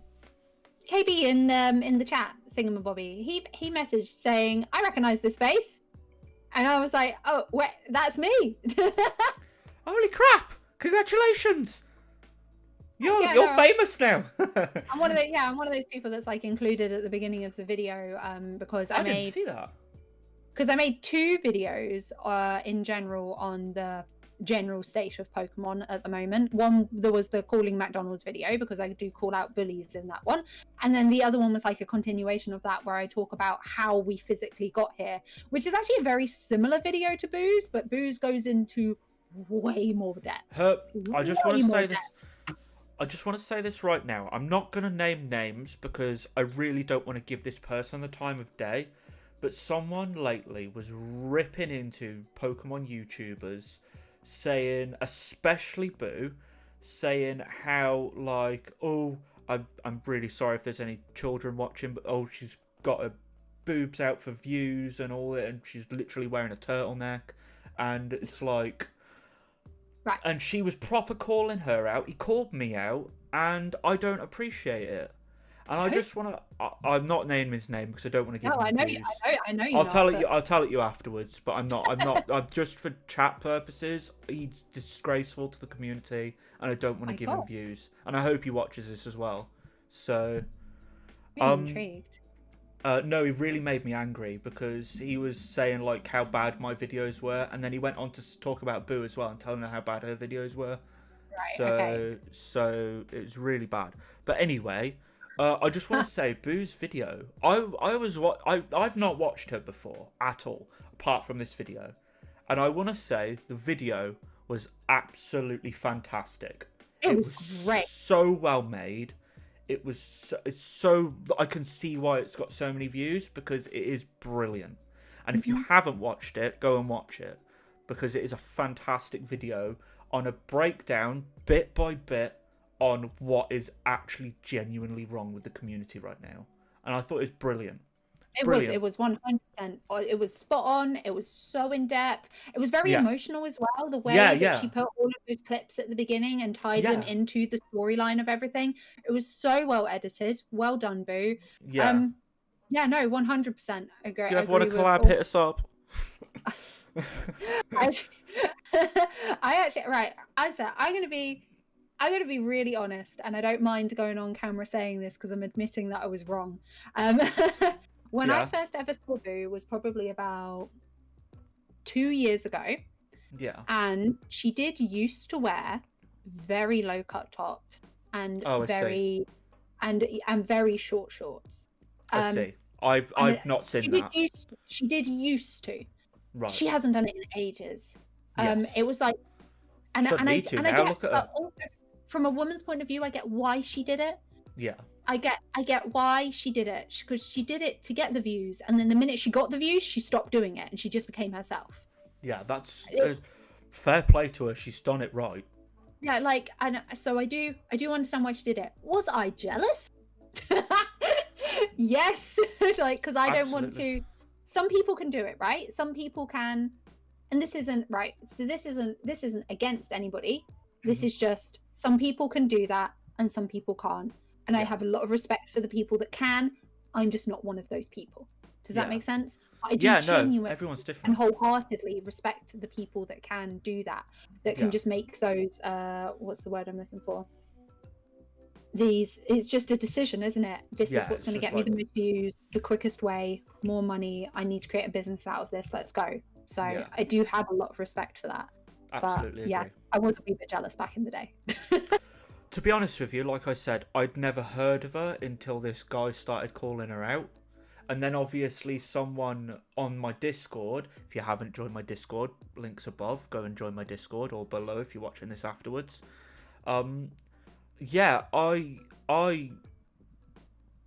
I heard was the low cut tops and the typical, I'm just going to say, I hate being cliche, but that typical YouTuber.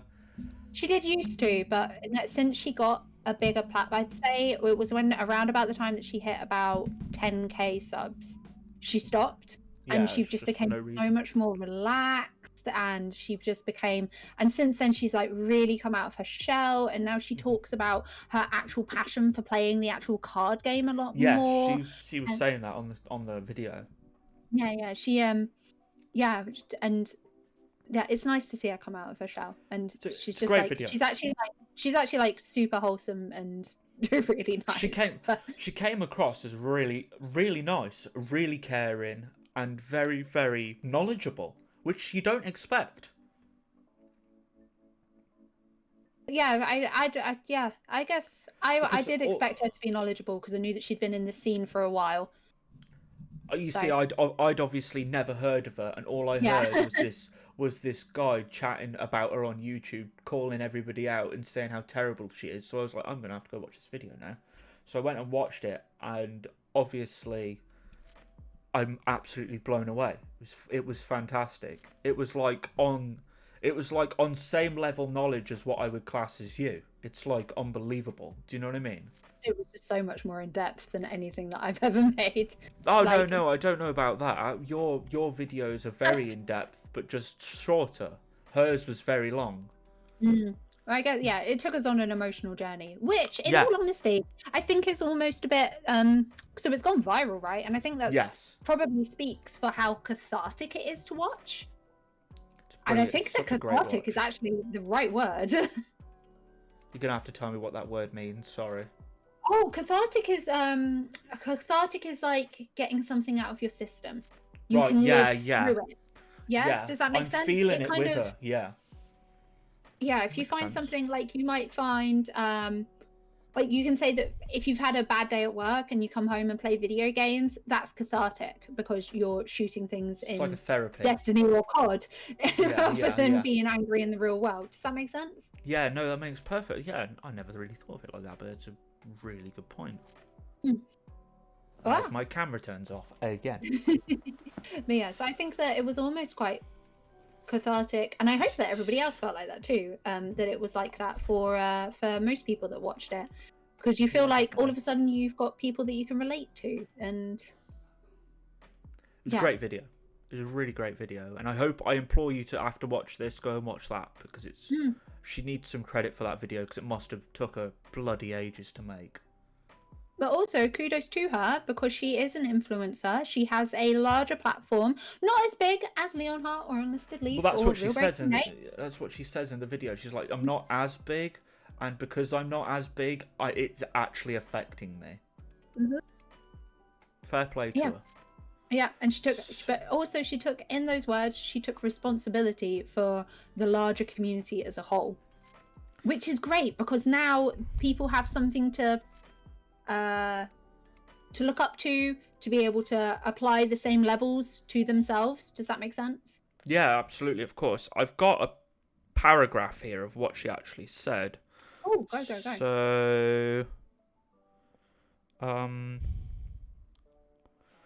So the Pokemon trading card game has gotten to a place where only those with money and connections can enjoy the hobby of collecting.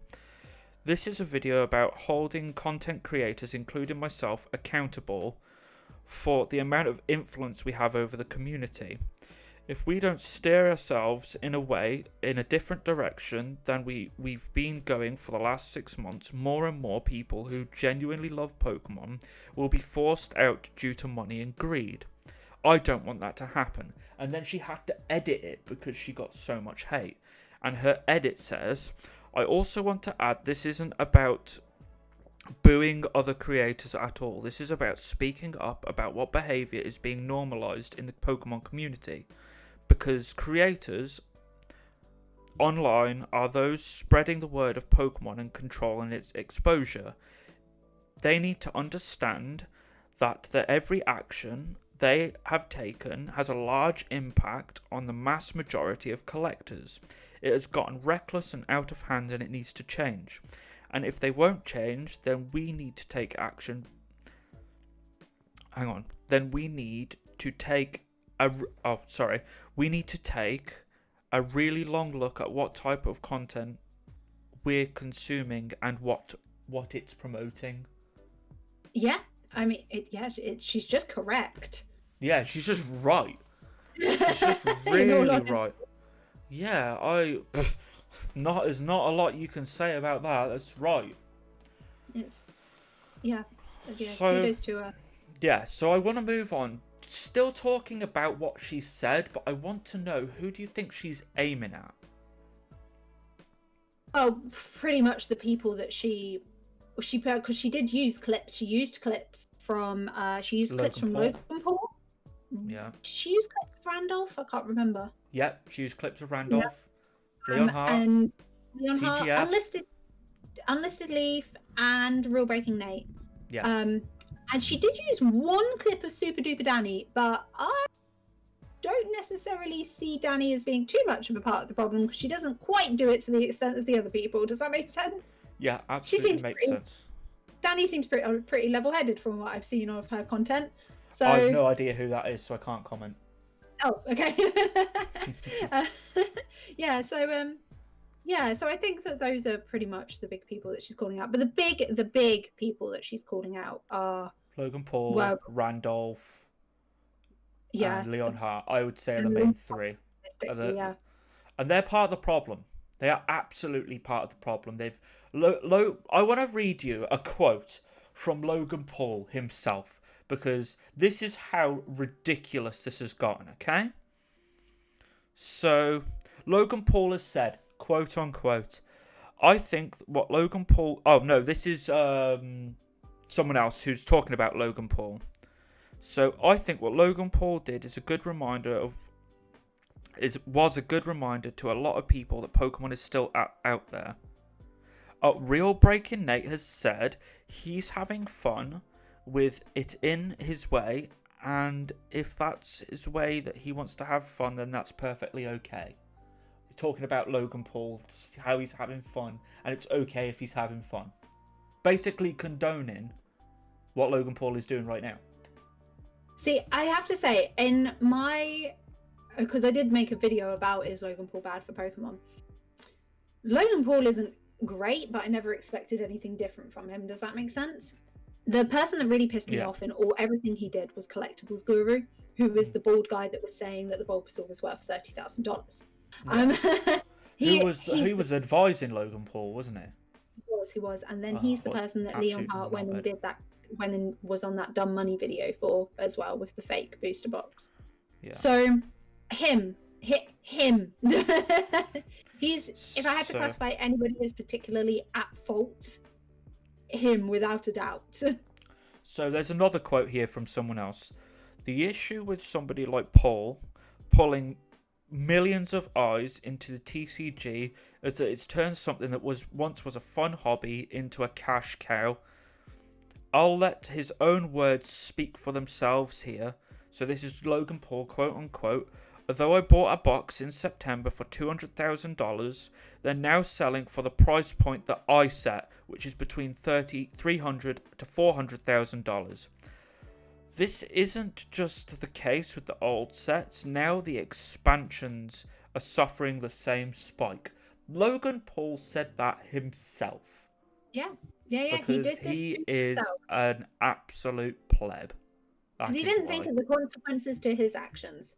Because every action has a consequence. Us sitting here chatting about got a consequence in some way, shape, or form. It's going to change how people viewing us right now potentially view us if we don't think the same way as them.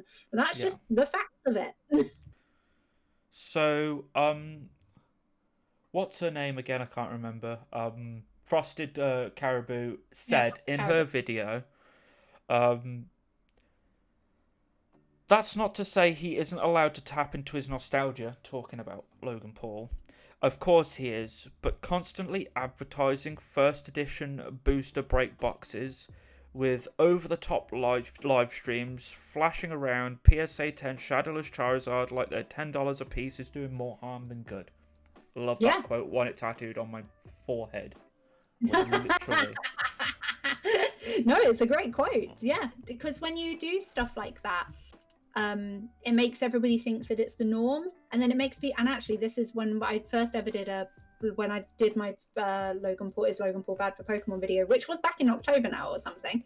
This is one of the points that I brought up. When you do that, it makes people think that that's the norm, and then when people can't live up to the norm, people's mental health suffers, and that is a fact. Yeah, that's just how the human brain works.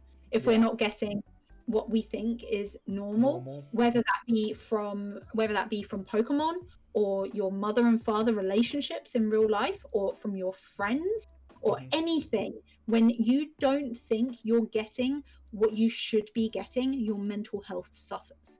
Yeah. And so Logan Paul, my point in the video that I made, and people said that I was being over the top, but realistically, from a scientific point of view, I'm not. I'm just stating fact. Yeah. When Logan Paul does this, he makes little kids feel not good enough. Yeah. And that will undoubtedly affect them. I definitely agree with that. I'm going to move on to that in a second. I just have another quote here. So, I'm going to, again, from Frosted, from her video, as another quote here.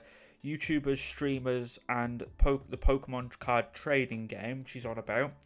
Of course, TCG YouTubers have always been a thing. Look at Max Mofo, is it?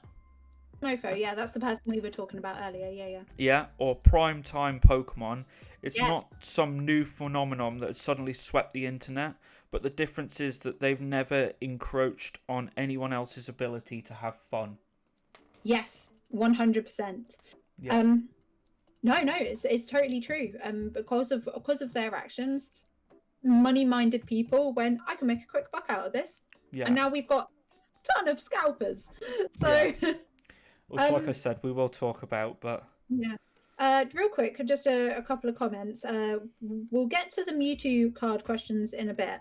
Goku Black, though, does say Collectibles Guru is toxic for the Pokemon community. He's purely in the hobby for money and profit.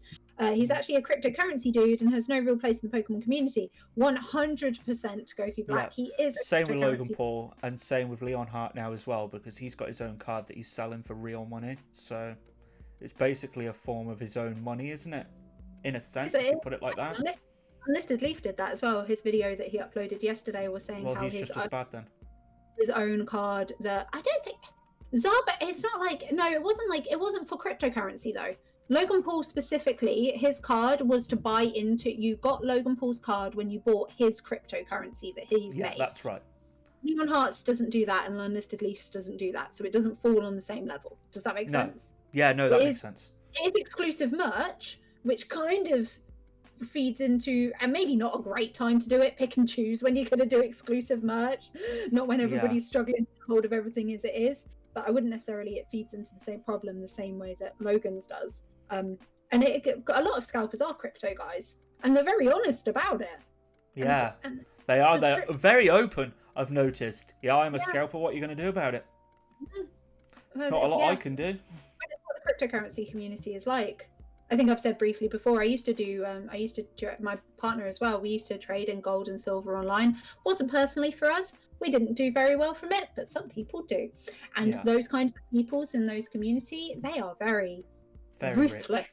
Ruthless is what they are. It's cutthroat. 100%. And then Jordan XD says, I'm not Logan Paul's biggest advocate, but he has introduced Pokemon to a new generation, which surely isn't a bad thing. And do you mind if I take the story real quick? Yeah. I realize I'm talking a lot. It's the one thing I have to say about that is that yes, he has, but he could have done that by opening up Vivid Voltage. He didn't have to pick the rarest thing in existence. That's a good point. I never thought of that. Sorry. No, that's a good point. I never thought of that. He could have, yeah. He's like, look how cool these cards are. This Vivid Vault booster box, you can go and buy these easily. They're easily accessible. There's millions of them. And they're pennies compared to base sets and first editions. Which, by the way, he is making money off the videos. He's making money off the packs. He's making money. His friends are buying the cards. Like, it's all in their own little gang. It's not inclusive in the community. It's not good for his viewers. It's just showing how greedy Pokemon makes you, which is not something you want a new generation of fans to do. Which is what, I don't know if you have TikTok, but it is what TikTok is full of. Oh, you can make this amount of money off this Pokemon card. Oh yeah, this card's worth this money. Like, just enjoy the card, man. Yeah. Do you know what I mean? Just enjoy the card, for God's sake. Stop ruining it. Do you know what I mean? Yeah, I don't know, like if we could turn back time, and if I feel like an 80-year-old. No, like literally just to last October, and if well, that's true. And if I had been in his shoes, as a content creator, I don't know, but maybe I don't have the money enough to be able to think of this idea in the first place as realistic. Something that would occur to me would be, oh, I used to enjoy Pokemon a lot as a kid. I wonder where it's at now. I've seen a lot of fuss about it I've seen a lot of fuss about it these days. Let's go and buy a ton of the most recent set. And yeah, all right, that is a flex, but it wouldn't have affected the market anywhere near as much as it has done. No. I like, it's just, oh yeah. So another quote from Frosted's video. I don't know whether I've already read this. I think what Logan Paul did was a good reminder to a lot of people that Pokemon is just actually still out there. Do you know what I mean? It just reminded people that it's still a thing. Yeah. He just went about it in the wrong way. Yeah. Do you know what I mean? Which, to be honest, no offense to Logan Paul, he's either a genius or he's dumb as all hell, and I cannot figure out which one it is. No, I think he's an absolute genius. What he's done, it's either him or his team. I think it's both, because he does show a little bit of oomph about Pokemon, which gets people excited. But his team, oh my god, I want that team working for me, because oh my god, that first ever advertisement for that first ever live stream, that was a really well done video. It was really well edited. It's fantastic. Really well scripted. I cannot doubt that. It was a good video. It was fantastic, and I think that I think it's a bit of both. I think he's an absolute idiot, but I also think he's a genius. Goku Black says, it's basically saying in a way, I'm rich enough to buy these booster boxes. He knows full well about 99.9% of his viewers could never afford to buy these boxes. True that. Yeah. And then hello 383 words. Hello 838. Caribou is right in her video, but she's also part of the problem. She opened 1,200 Champions Path booster packs in her live stream, which is wrong in my opinion. Joy, what do you think? I'm glad you asked me first, thank you. I want to weigh in on that, and it's a two-way street. One, I'd love to be able to afford 1,200 packs. I'd love to be able to afford 200 packs, let alone 1,200. In fact, just give me 20. I'm very happy with 20. But 20 costs like £75, man. Yeah, exactly. So I absolutely agree with you. I no offense. I don't know if you've ever done this, Tofu, so no offense to you if you have. And my girlfriend said the same. I just can't stand it when people just sit there and rip open like thousands of packs like they're nothing. I hate it. Thousands of packs like they're absolutely nothing. How do I feel about this? You can't appreciate the cards. You can't appreciate the art. It's just about bombing through them, finding the chase card, and being like, haha, I have this now, you don't. Yeah, in all fairness, at some point I did stop watching people open up Pokemon cards for pretty much that reason, I think. I like Pokemon. I like people that open Pokemon cards for the love. If that's opening 1,000 packs, that's fine, but you're going to have a bloody long video to open 1,200 packs with love and care and passion. I also, though, right, I also can't necessarily talk because, right, so I've never personally done that. However... That's good. I feel better now, thank you. no, I've never personally done it, but there's a but coming. Oh, God. You want to? No. My...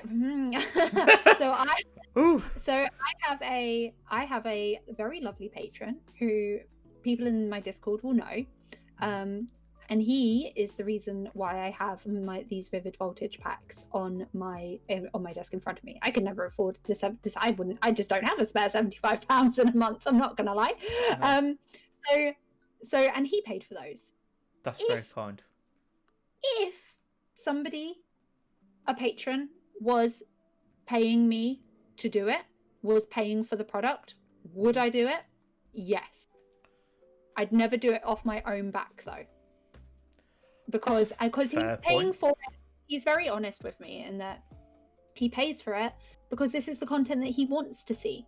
Yeah. And he likes me as a YouTuber, and so he wants to pay me for the content that he wants to see. And so it's a bit like, that's a great idea. I can't really say no to that. Does that make No, that makes sense. Yeah, no, that's not what I meant. Opening 1,200 packs. But I do never pay for it on my own back. No, it isn't great, but I got hiccups now. My point is, how do I word this? Yeah, it's difficult to word, right? I don't want to do it without sounding ungrateful, because if someone wants to buy me 1,200 packs, please do. But, like, I wouldn't personally just sit through and shred them open like they're nothing. Like, 1,200 packs is a massive amount of money. That's a huge amount of money. And I wouldn't want for someone to spend that amount of money on me for me to not appreciate it. So I would either have to break it down into a large amount of videos, like opening 10, 20, 30 packs of video. Yeah, or, part 1, part 2, part 3, part 4. Yeah. Exactly. Or if I was to film the entire thing, it would take me literally a day. Because like for example, this top card, this Charizard. So let's focus this. So this Charizard, for example, like I like to sit here and look at this card. Like, look how cool the Charizard is. He's got like a fire, like a flamethrower thing going on here. You got Leon in the background. Like, I love it. I love looking at it. I like looking at these, even though I don't have to play the game. Like, I love looking at the cards, and that's just me. Like, I'm out of focus now, for God's sake. That's just me being like, I collect Pokemon because I can't play Pokemon, but I enjoy the art side of it. So that's just me appreciating the cards. Like, even this like common Blitzel. Yeah, like, something that in my Discord, a lot of the people in the TCG chat have been kind of echoing that thought recently, and that Battle Styles has had some really great artwork. Well, we're going to talk about that, don't worry. And everybody's been really enjoying that, and I love that, because it's so refreshing to hear people say, I like this set because the artwork is nice. Not let's chase the Charizard. I don't think I've heard that since goddamn like Heart Gold Soul Silver. Like, realistically, like, it's very bizarre, because I have no drama if you want to sit there and open 1,200 packs and then complain that, you know, you can't get hold of packs. You are, I'm afraid, part of the problem. And Boo admitted in her video that she is in a blessed position where she gets paid and sponsored for these videos. So she, in a sense, is a little bit like you, Tofu, where if someone possibly have sent her these packs, she would have an obligation to open them. I think she also said very specifically in her video that she is actually sent all of these packs directly by the Pokemon Company. If the Pokemon Company gives me 1,200 packs, I'm sorry, I probably won't turn that down. Oh, no, you'd be stupid to turn it down. No, that's not what I meant. But opening them, like, one in a row and just... like, I've got no problem. If you want to open 1 million packs, that's not my problem. But it's just the appreciation side for me. If you're shredding through them and not appreciating it, that's where it's wrong, in my opinion.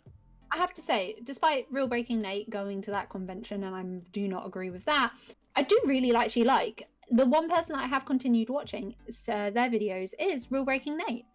He does make a show out of it, but does he appreciate every single pack that he opens? Yes, actually, I would say that he does.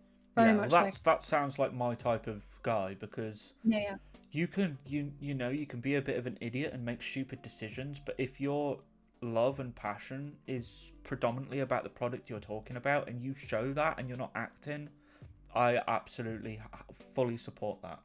100%. Yeah. Absolutely. So we went off on a bit of a tangent there. Sorry, no, that's good though. We love these. We love these tangents. We've got a few more. Pokecast asks, what do we think of the PSA giving or Logan his own special PSA label? Logan must have backhanded him a good amount of money for that. That's what I think. You reckon? Yeah, but Steve, I know they do autograph, like authenticated autographs. Yes, they do that. So freaking viewfinder. So because Steve, whatever his name, Oki, that DJ that's heavily into Pokemon with DFW Pokemon, they open their like unlimited boosters all the time, don't they? So which I hate, and they wish they'd stop doing. But They're passionate. They like Pokemon, and it does well. So no drama. But I just don't like people opening booster boxes that are that old. So, but at least they're doing it right. Yeah. So, but yeah, I know he's got his own label for his pops because he signs his own pops and then takes them to PSA himself, and they will case them for him.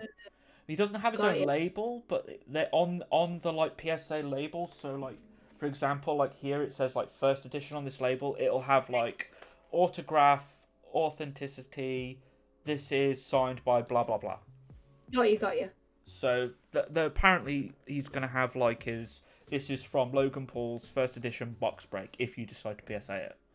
Yes. No, he I think Unlisted Leaf actually did show off his cards that he got off the first box break that have already been returned by PSA. Oh man. I know, right? As if he's got 60 grand laying around. I know. Chaz DCFC Gaming says, just recently started opening packs on my streams and have already stopped trying to get any more. Really cannot stand the TCG community right now. Yeah. Honestly, I can't really blame you, mate. No, I don't know if you've been here long, but we've kind of hit on that already, haven't we? Where it's like, oh, well, you can't get any packs because of certain types of people, and then it's pushing people who want to get in the community. It's pushing them out before they've even come in. It's just toxic. It really is. It's not a fun place to want to start collecting Pokemon cards because one, you're going to be having to pay a premium. Just please don't ever buy off a scalper. That's all I can say. No. You're adding to the issue. 100% agree with you, Joe. Yeah. And then James Price says, slightly off topic, what would you rather have? A PSA 4 first edition Shadowless Charizard or a PSA 8 Shadowless Charizard and a bit of spare cash? I'd definitely say the Shadowless Charizard and a bit of spare cash. What about you? Yeah, same. Just simply because the Shadowless Charizard on a PSA 8 especially, one, you could regrade that and possibly get a 9, and if not, doesn't matter because Shadowless Charizard's still worth a stupid amount of money. Yeah, and I'm not a Charizard collector. No, if I was a Charizard collector, my answer might be different, but yeah, I'm not. Absolutely agree. I'm just going to turn my light on. It's starting to go a little bit dark. There we are. No, I know, right? We're doing this until the sun sets. Yeah. Let's go. There we go. Is that better? Can you see me a bit better now? Yeah, I can see it. Yeah. You're good. Okay. You're good. I look a bit orange. You'll be all right. There we go. Is that better? Yeah, that's good. That's good. Cool. Okay, so have we got any more questions? I've got so much to go through, still. So. Okay, go. Let's keep it down. So we talk about Frosted, what she said we spoke about, her quotes, Logan Paul and his quotes, and Logan Paul has said, let's see if I can find it, he said basically that he doesn't think that the market rise is his fault. Sorry. I can't remember whether I read that somewhere. If that is right, that's absolute BS. Yeah, I can't remember where I did screenshot it, but apparently I don't have it here. Let's see if I got it in my saved. You literally contradicted yourself in that other quote. Yeah. Saying that the boxes are now selling at the price that I set. Yeah, higher. Therefore, market rise. Yeah, he basically said something along the lines of, the rise in the price isn't my fault. I've just bought Pokemon the love and attention it needed, or whatever. Just some absolute trash. I can't remember what he said off the top of my head. I might have it wrote down, but so let's see if I've got it wrote down.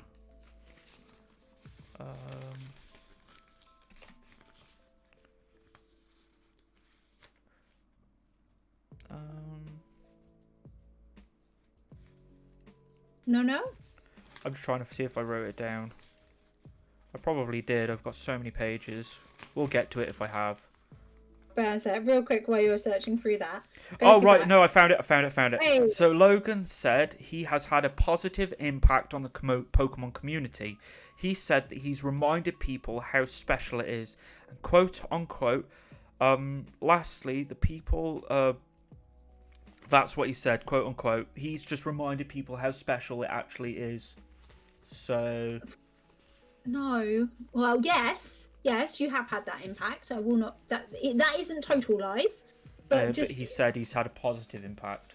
But the implication that but you're totally negating and leaving out the fact that you've also brought a ton of scalpers into the community. Yeah, he's only focusing on, I'm saying, the positives, if there is any. Don't get me wrong, there are loads of people out there which forgot about Pokemon and now are into it, which is great. Yeah, no, I have no problem with that. That's a great thing. With them came all of the scalpers. So Logan Paul started this thing. If he'd have started opening these packs and not saying anything about how much they're worth, we wouldn't have a problem right now. And that's where my issue with Collectibles Guru comes in, because he was the person whispering all those high prices in his ear. Yeah.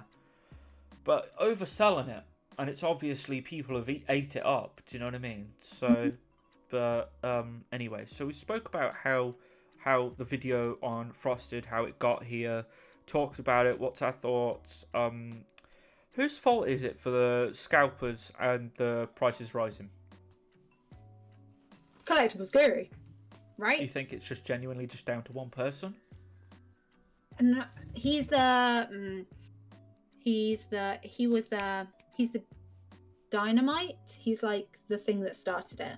Yeah, started putting the cracks in the wall. It's had a domino effect, obviously. Yeah. Do you think that he meant to do it this bad? Say that again, sorry.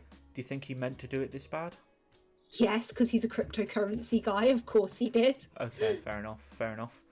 Okay. Well, what do you think?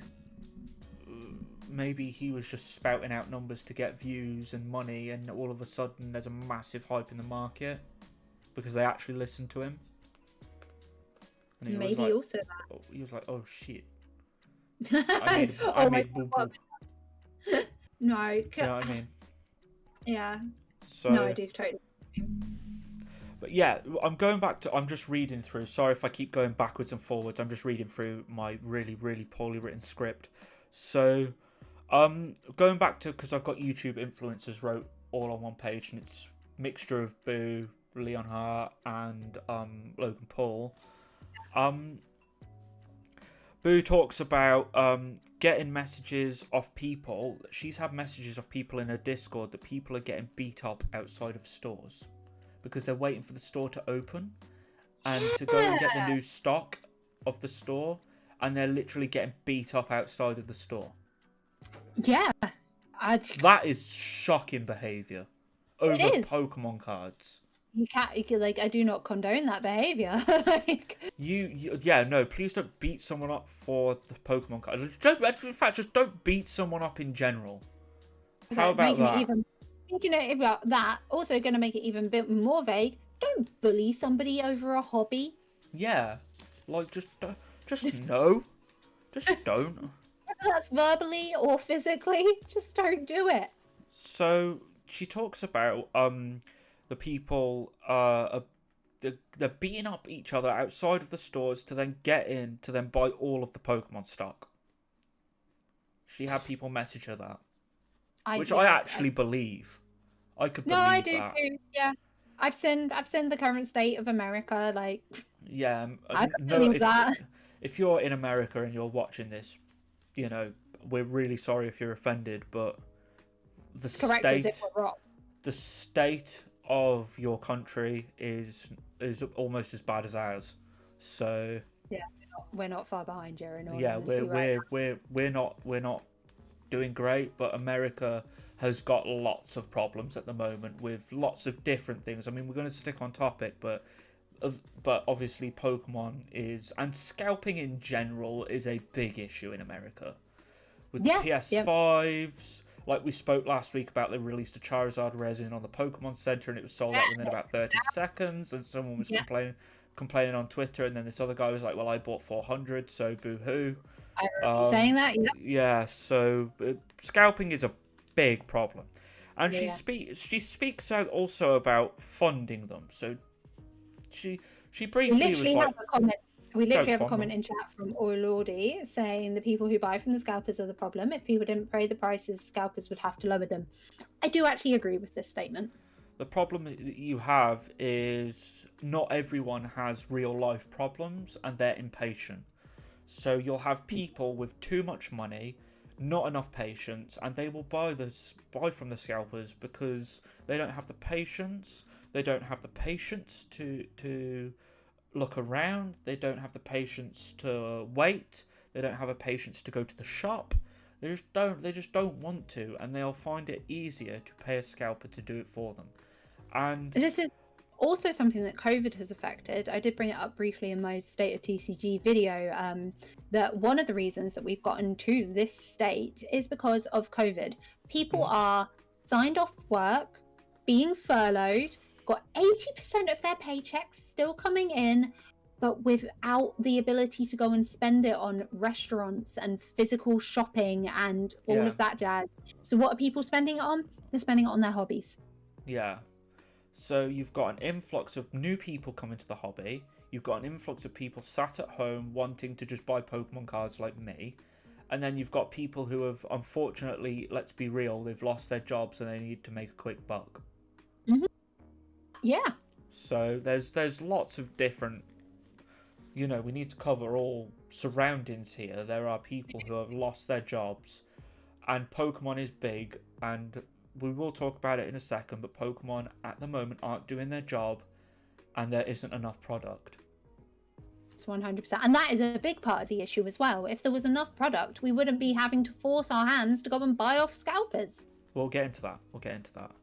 So,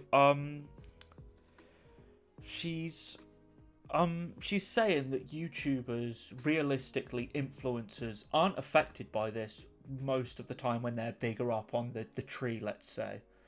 They're not affected. They're making it look very, very wholesome and fun, and you can make money off this. But they're talking about this, but they're not affected. Because they get their product directly from Pokemon. Yeah, they either get free stuff, heavily discounted, or they are sponsored by a shop. So they will get free stuff from them.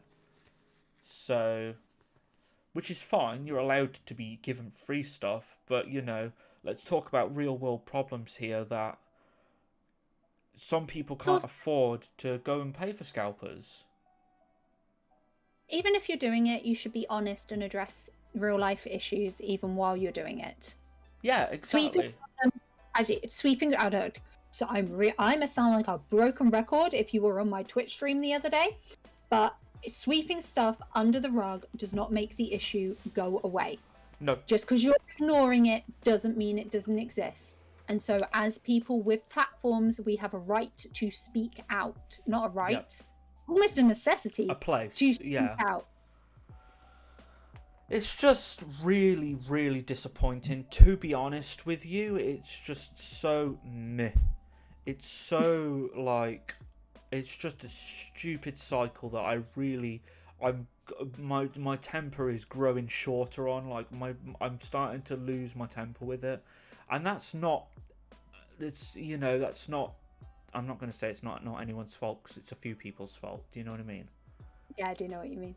And as a community, YouTubers on a bigger platform than ourselves, they need to take some responsibility and start talking about real world problems. I'm not saying you can't have fun and have a great time opening cards. Mm-hmm. And some people only watch Pokemon card videos to know how much they're worth, because they're not sure. And that's absolutely fine, you can help. But, over exaggerating and saying certain things, you need to be very mindful what you're saying on the internet, because some people will take it literal. Yeah. Do you know what I mean? Don't know. And a lot of people I've noticed don't do their own research. They just take your word for it. And when millions, when millions of people are watching these big YouTubers and they're spouting out, this is this is that, this is this price, you can't get this, so if you see it, buy 10 of them. Like, people, it's just people need to be more honest. Honesty is the key to, our channels. Honesty is the key. Which is why we're smaller, because no one's wants to watch someone that says a Pikachu's not worth 10 grand. Do you know what I mean? It's just, I do know what you mean. it's just annoying though, because honesty doesn't seem to get you anywhere. But oh well. Wow. Well. Now we really sound old. Yeah. Now we sound really old. But yeah, so she talks about people getting beat up. She speaks out about, don't fund scalpers. YouTubers don't realise they have a platform because they're not affected by the problems that we are facing as everyday people. But everyone is different and everyone's affected differently. That's ultimately what I was trying to say about that. So, let's talk about what you just mentioned. So this just says YouTubers, influencers continued. A lot of influencers they only talk about profit. They only talk about profit. Oh, this card's worth this much in a PSA 10. Like, can you stop saying that, please? It's so annoying. Affects the way that I personally end up seeing the cards as well. Does that make sense? I end up being affected to think like them. Yeah, like I don't want to think that. I just want to enjoy the shiny cardboard. Yeah, literally, like when I watch a stream by a big YouTuber and they're talking about cards being ridiculous prices and you can make this much of this Pokemon card, I literally feel myself getting stupider by the second. No, 100%. Actually, to bring a little bit of joy to the stream real quick, of course, we're talking about money and stuff. Just to bring a little bit, my favorite Pokemon card that I've gotten recently, my favorite is actually a fake Pokemon card from back in the day. It's a fake from it's an old fake. It is from, it's from 2nd gen.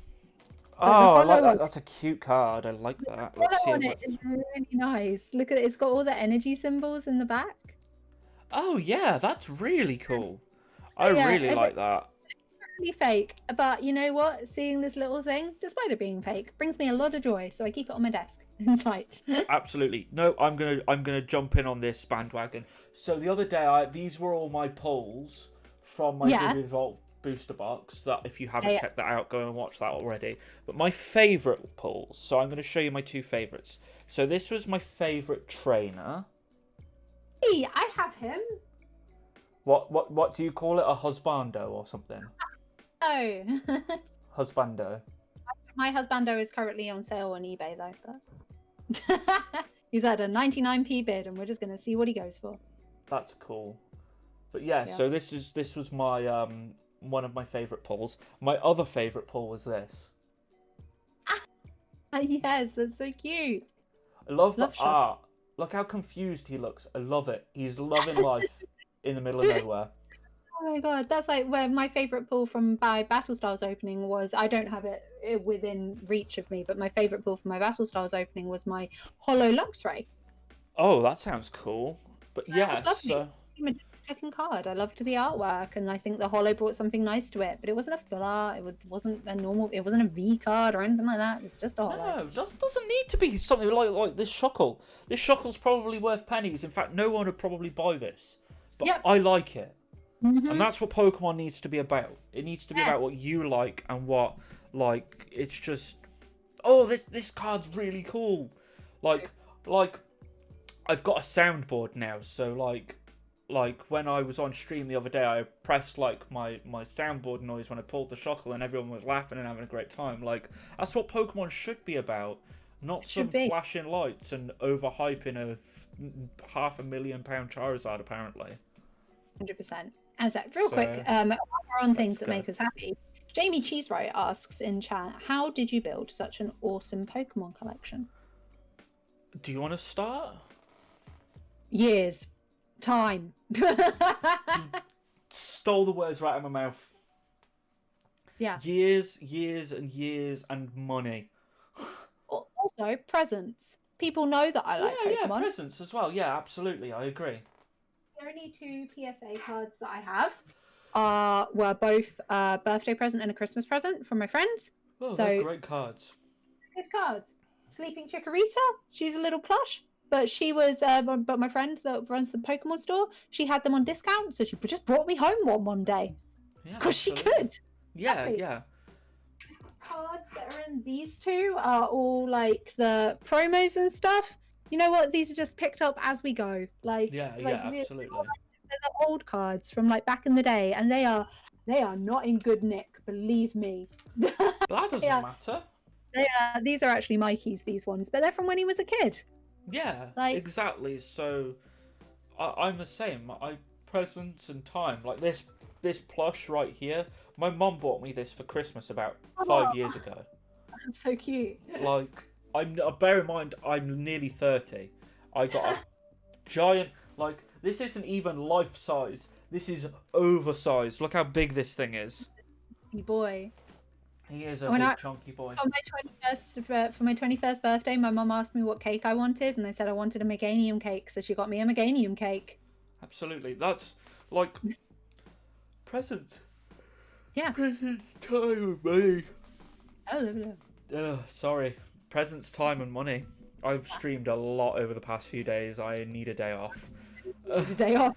And like yesterday, Joey was fully in his Discord. Guys, I'm going to take the day off on Sunday. And then yesterday morning, he goes, everyone, how's everybody doing today? And then goes and does a load of work over the course of the day. Yeah, literally. I'm like, I literally need a day. Tomorrow, I actually think I'm taking a day. Do it. But then I got to bring out a video on Wednesday though, so something's gonna happen.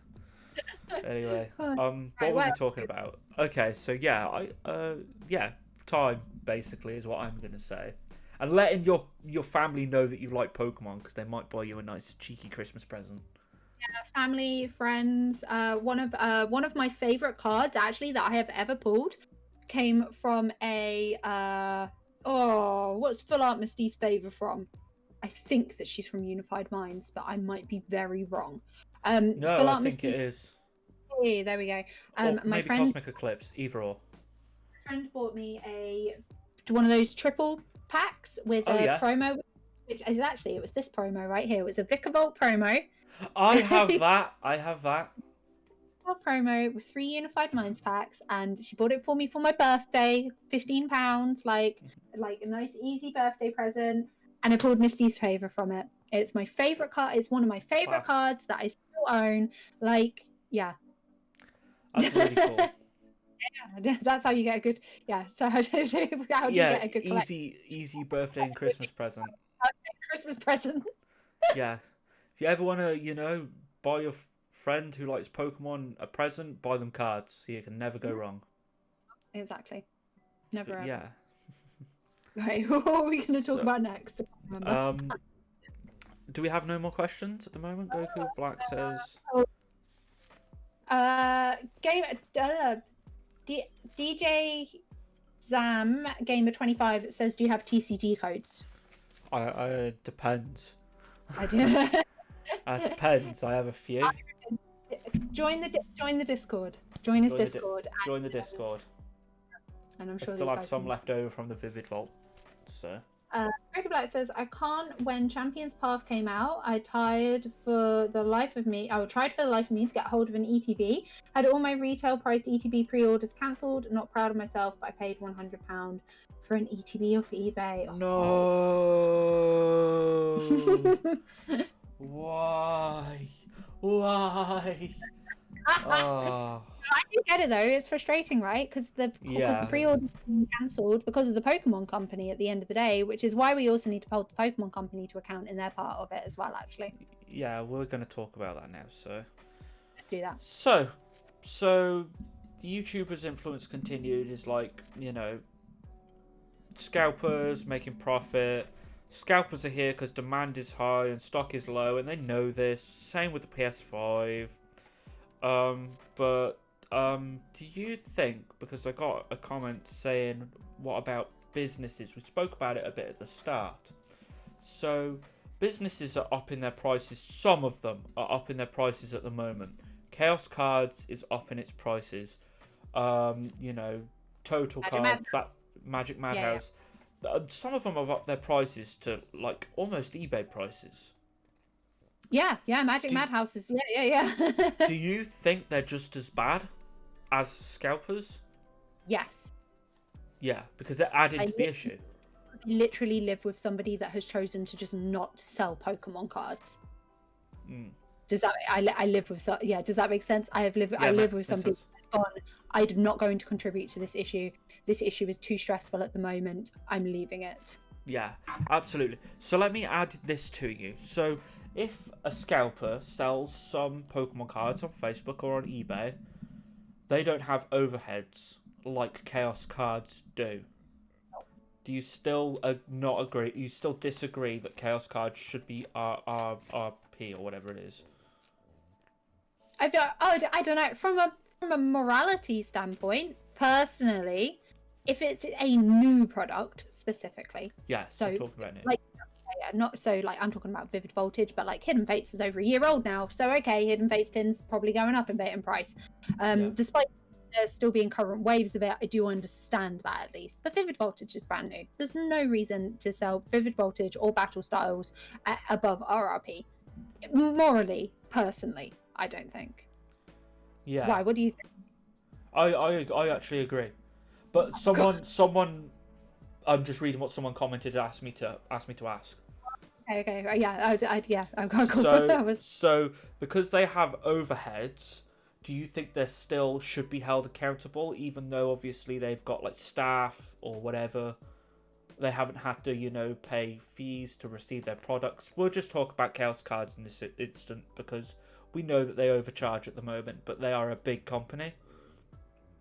Company just fine. They were running their company just fine before all of this. Yeah. It's literally the only reason they're doing it is to make more profit. Yeah. That's it. Yeah. So having overheads shouldn't even come into consideration. It should just be. I don't think so. I don't run a company, so I'm not too sure how. I've never run a company with people hiring people, etc. So I'm not particularly sure that I'm the best voice on this. I feel like maybe Joey, you might have a bit more of an insight considering the people that you know. So really all I can say is personally, but I can't give you any definites because that's true. I just don't. So I don't know how true this is, but from what I know most of the time RPP or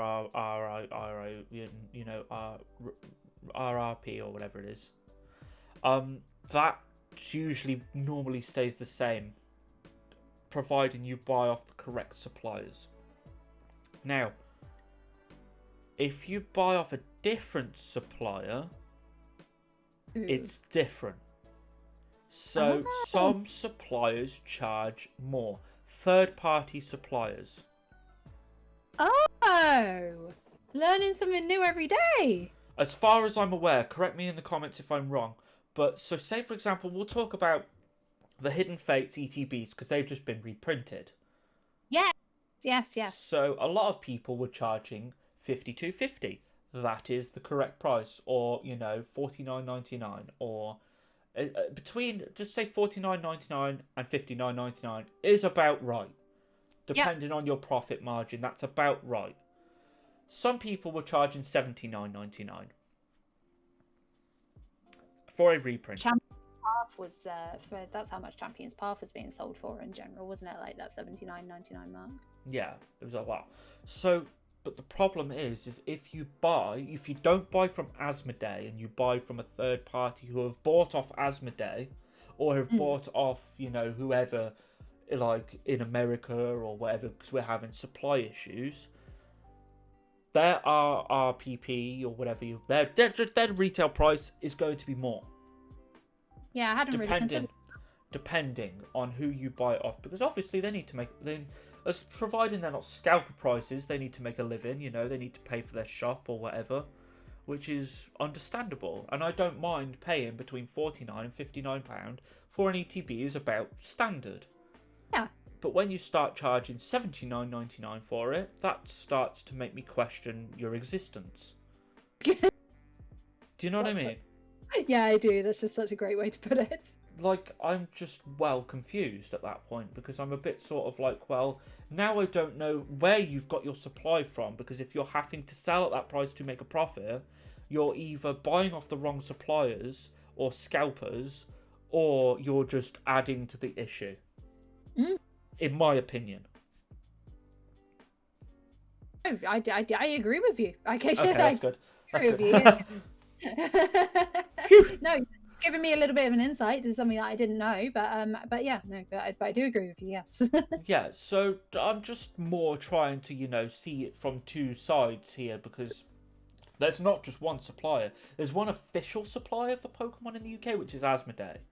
Yes. However, there are two others that buy off Asmodee. So if they bought off Asmodee thousands of stock and then they're selling it for £5 more, they've made their money back and they're making £5 per box. But then the shop will then have to sell it for £5 more already. And then the profit on top. Yeah, no, that's which is kind of No, that's a tough decision. Sounds like a tough place to be in for the shops. It's tough for the shops because some shops just want to, be reputable, good, honest business. But at the same time, they're having to up their prices because they can't get stock off Asmodee because, say, for example, the other suppliers have bought them all. Which is also where the Pokemon Company comes into play. They are simply not giving... We're getting there. They're not giving them stock. Nowhere near. So I'm going to turn my light on in a second because I've gone really dark all of a sudden. The sun goes in here and then all of a sudden it's nighttime. Like, there's no lights, there's no nothing here. It's just sky. Just sheep. Sky and sheep, yeah, and hills. Well, our sun sets at 2 in the afternoon because as soon as it goes behind a hill, it's gone. The sun is gone and it's freezing. Oh wow. Yeah, it's like now it's almost dark. So, but yeah, so I'm gonna turn a light on and we'll carry on talking. I'll be able to hear you, but my next question is are scalpers actually not that bad because Pokemon is the problem because they can't keep up with the demand? So it's their fault technically. That's tough. That is tough. Oh man, I'd love to see what people say about this one in the comments. Pokemon. I think that scalpers are to blame, but Pokemon are also to blame. It is two issues that are part of the same issue. Make sense? Yeah, it makes perfect sense. Yeah, it's just compiling on top of each other. Yeah, it makes perfect sense because, for example, this is still on the YouTubers influence page. So, for example, I've got here now, Pokemon is Pokemon the problem because they can't keep up the demand. However, the YouTubers have affected it, so it kind of isn't Pokemon's fault, but it is because they can't keep up with the demand. Also, COVID, so we know that there's a few factories not running at full capacity. Yep. But are they causing the scalpers, or is it the YouTubers, or what?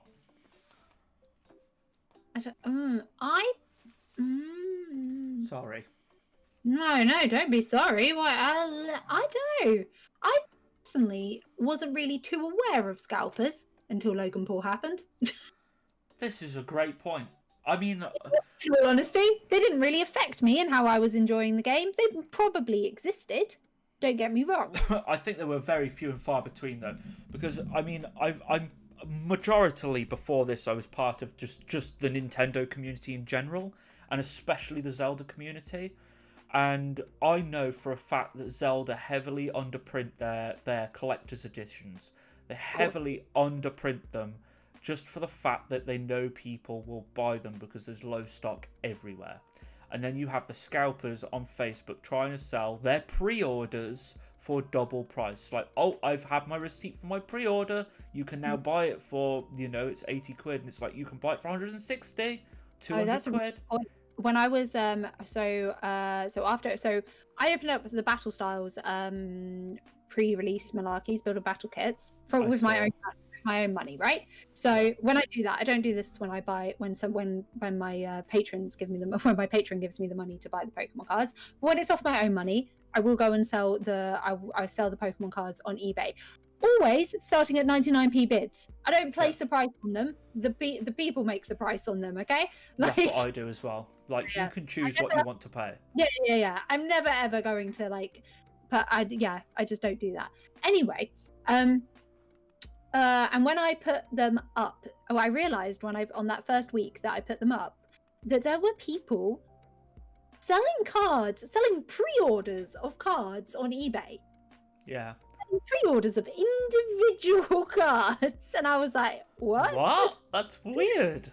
Pre-orders of an individual card? That's madness. Because they're setting the price. Because these were pre-orders for cards. These weren't bids or anything. These were pre-orders at set prices. You're setting the price before the market's even started. Well, that's what they're doing. They're setting the price for what they want for when the market actually comes into play. So when someone actually pulls that card, then they're going to have to pay that price or slightly under because they've already set the margin. Blood. Why are scalpers so bloody clever? I know, right? I hate them. Stop it. So what I've got wrote down is Pokemon the problem themselves? I'm going to at the moment say, yeah, a little bit. Actually. Because, I mean, not so much in America because you have 50 million times more product than us. Believe it or not, you genuinely do. But yeah, your country is bigger, but we love Pokemon too, and Europe loves Pokemon. But we don't have anything. Like, you get loads of like jumbo 25th anniversary cards. We've got nothing. I was excited when I found Vivid Voltage at Smith's, man. Yes, really? Available for home delivery. I was like, Jesus Christ. Heart attack moment. Yeah, I want to come to your shop. And I found this was just all online. I found them in stock at Smith's, and I found a Battle Styles pre-order booster box. Oh, I can't remember. On Forbidden Planet for RRP. And I found both of these things for RRP. And I was like, oh my God. Today is a blessed day. The gods have spoken. They have. But yeah, so scalping is a big problem, especially when it comes to like, oh my God, there are cards on the shelf. That to me is a problem. Mm. Yeah, it is a problem. Yeah. So, okay, so have we got any more comments at the moment? We got Jamie Cheese Right said, guys, you've both gained a subscriber. Thank you for answering my comment. You're very welcome. Thank you very much. Thank you so much for subscribing. That's very kind of you. Appreciate that. Sweetie Psychics is asking a question about Dragon type Pokemon, which I think we'll ask if we have time at the end. That's okay with you. Yeah, of course. And then Goku Black says, stay away from Hills cards on eBay or Amazon. They scalp big time. Will do. Thank you very much. Thank you so much. So, we spoke about the scalpers. Pokemon are the problem. Let's go. Influencers don't help. We've already touched upon that. All of it compiles into the same problem. Yeah. It's just a big snowball effect at this point. It's just like, okay, YouTubers added to it. No product added to it. It's just terrible. I think I want to make sure that you're aware as well. Like, I've wrote this down from my own point of view, from watching Logan Paul, Leon Hart, not you personally, Tofu, like everyone. You as a viewer, if you watch these people, you're funding these people. So the cards that they are opening, the food that you put on their table, especially if they're a big YouTuber, that view, that subscribe, whatever you have done, you have funded that to them. And they are disrespecting you at the moment. Do you know what I mean? Actually, I totally get it. As a viewer, you are funding a bigger YouTuber. If you have clicked on their YouTube, it doesn't matter whether you watch it for 2 seconds, 10 or 50 minutes. It doesn't matter. You have funded them. And as a viewer, you at the moment are being disrespected as a viewer with the way that they are treating the community. Do you agree with that? Oh, that's quite a chunky statement. I don't, because there's a different, right, part of me is like, because what's the line between disrespect and being a good businessman? Oh yeah, absolutely. Being a good business, I mean disrespect in the sense of like, so say for example, they're just, you know, don't care about the community, and they're ripping open 1,000 packs, and they're going like, yeah open 1,000 packs, see you later. Yeah. On the other, but the thing I do think your point rings true in that as viewers, we do need to be careful with what we consume, because the things that we consume, and Jesus, right? Oh God, like I live my whole life by this. Like I am always so aware of what I am consuming, and in every aspect of my life, films, media, the food I put on my plate, palm oil, literally everything. I am aware as my power as a consumer. Yes. We all hold responsibility in that form, and for Pokemon cards, for everything. Yeah, like I don't think you realize as a I'm just gonna again use the term as a viewer. I don't realize I don't think you as a viewer realize that if you stop watching somebody that you dislike, you actually have power over them. It's as simple as that, because if you don't watch them, they are then going to lose money. They're going to lose, you know, XYZ things. So I've just wrote down, they will tell you that a card is worth they will then tell you that the card, oh yeah, so they'll tell you that a card is worth X amount of money, but you have paid for that card that they are holding in their hands with your view. It's true. It's true. But then they'll tell you. Spilling the tea. It's true. So then they'll tell you. So say for example, you watch that Logan Paul box break. You as a viewer funded that box break. That box break got millions of views. That box was paid for by you watching it alone. Because that's how much money that stream alone made, because it had millions of views. It was one of the most viewed things on YouTube in history ever. Actually, I feel like it's appropriate, to give everybody an idea of like the power in which the masses hold. When Logan Paul makes a video and it gets 1 million views, when anybody makes a video and it makes 1 million views, when Ando, it's Unlisted Leaf, makes a video and it makes 1 million views, that's £100,000 profit in that person's pocket directly. Yeah. So that you can appreciate the numbers. Yeah. So, yeah. Thank you for that, Tofu. Because I'm obviously not. I'm not monetized. You are. So. Sorry. So I can't give figures, but Tofu can, because you are actually monetized. So you know how much these YouTubers are making. So, but they will then, roughly. So they will then tell you, with your own money that you've paid for that stream, how much that card that you have paid for is worth, and they will pull a figure out of the air and then try and sell it back to you as a viewer that you have paid for that card, and then they will then try and sell you that card that you have paid for. Oh man, you're not wrong. I was sat there last night trying to figure out how to say this, and I've wrote it down in this way, and I was like mind boggled reading it back to myself. I'm slightly mind boggled too. It's like, excuse my French, but the mind fuckery. Yeah. like so say for example, like we were just mentioning, Logan Paul's box break made $200,000. He bought that box for $200,000. He's then sold those packs for 60,000 or whatever it was, but averagely per pack. 36 packs, like, you know what I mean? That's a lot of bread. That's a lot of money. Yeah, that is. And he's made that, and then he has the cheek to then tell you that you have to buy his packs. Obviously, it's a brilliant business point of view, because it's a brilliant business plan. Jesus Christ, it's an absolutely crazy business plan, because he's probably tripled his money with $1. But from a personal human. Like all of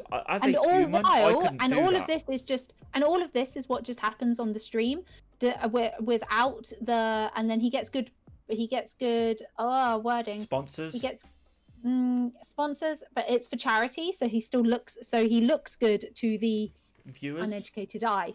yeah, exactly. So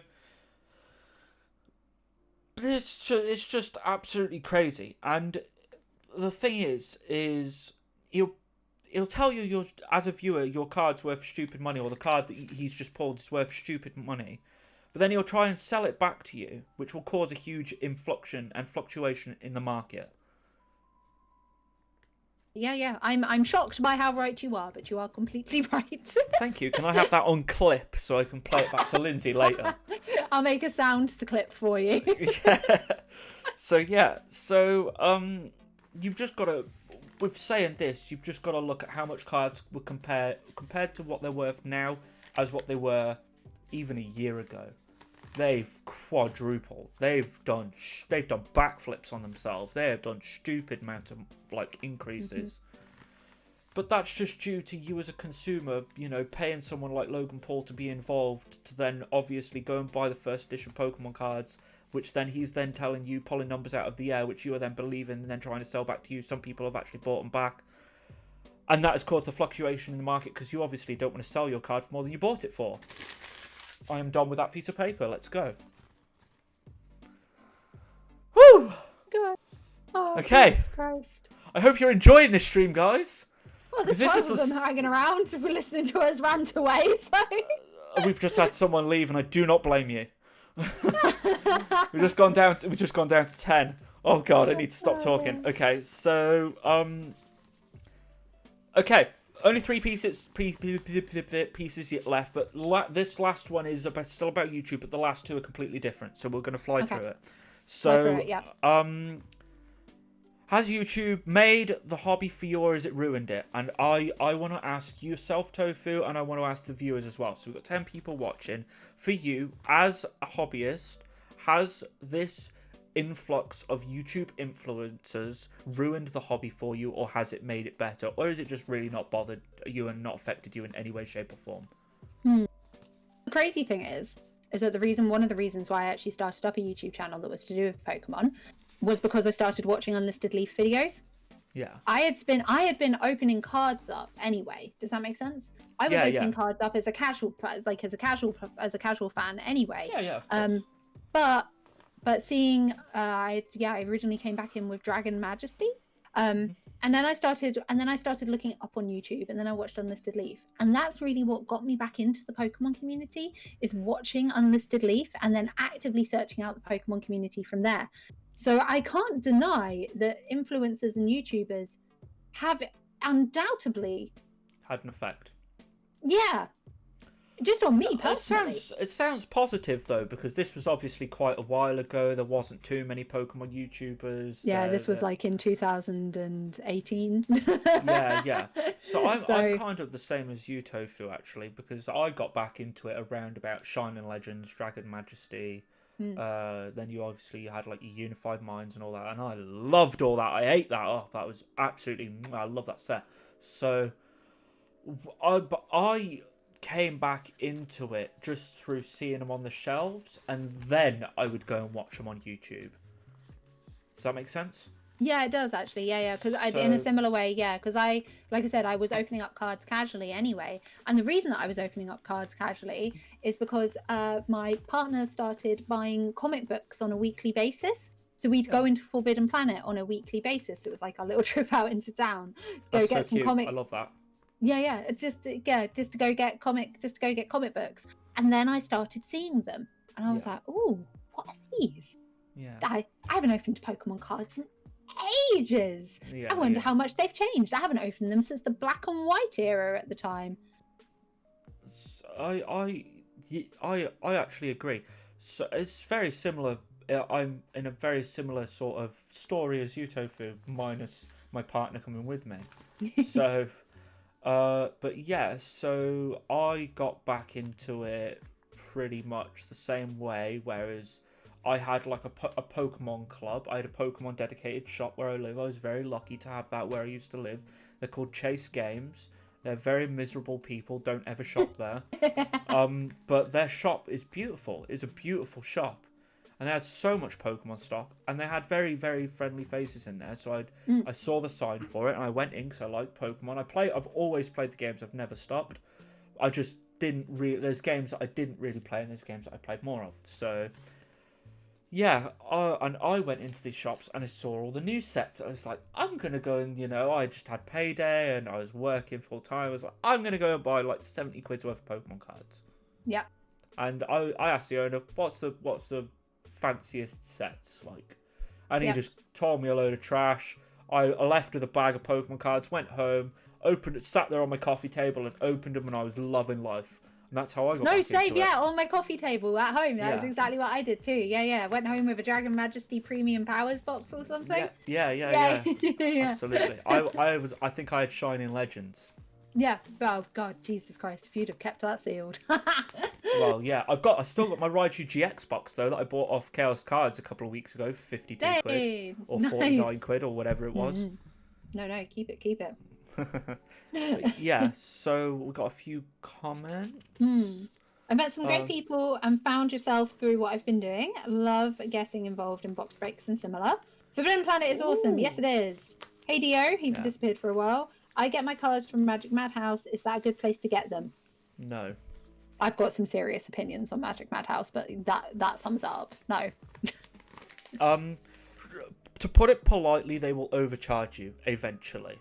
You could be a consumer there for years, and they will turn around and be like, so.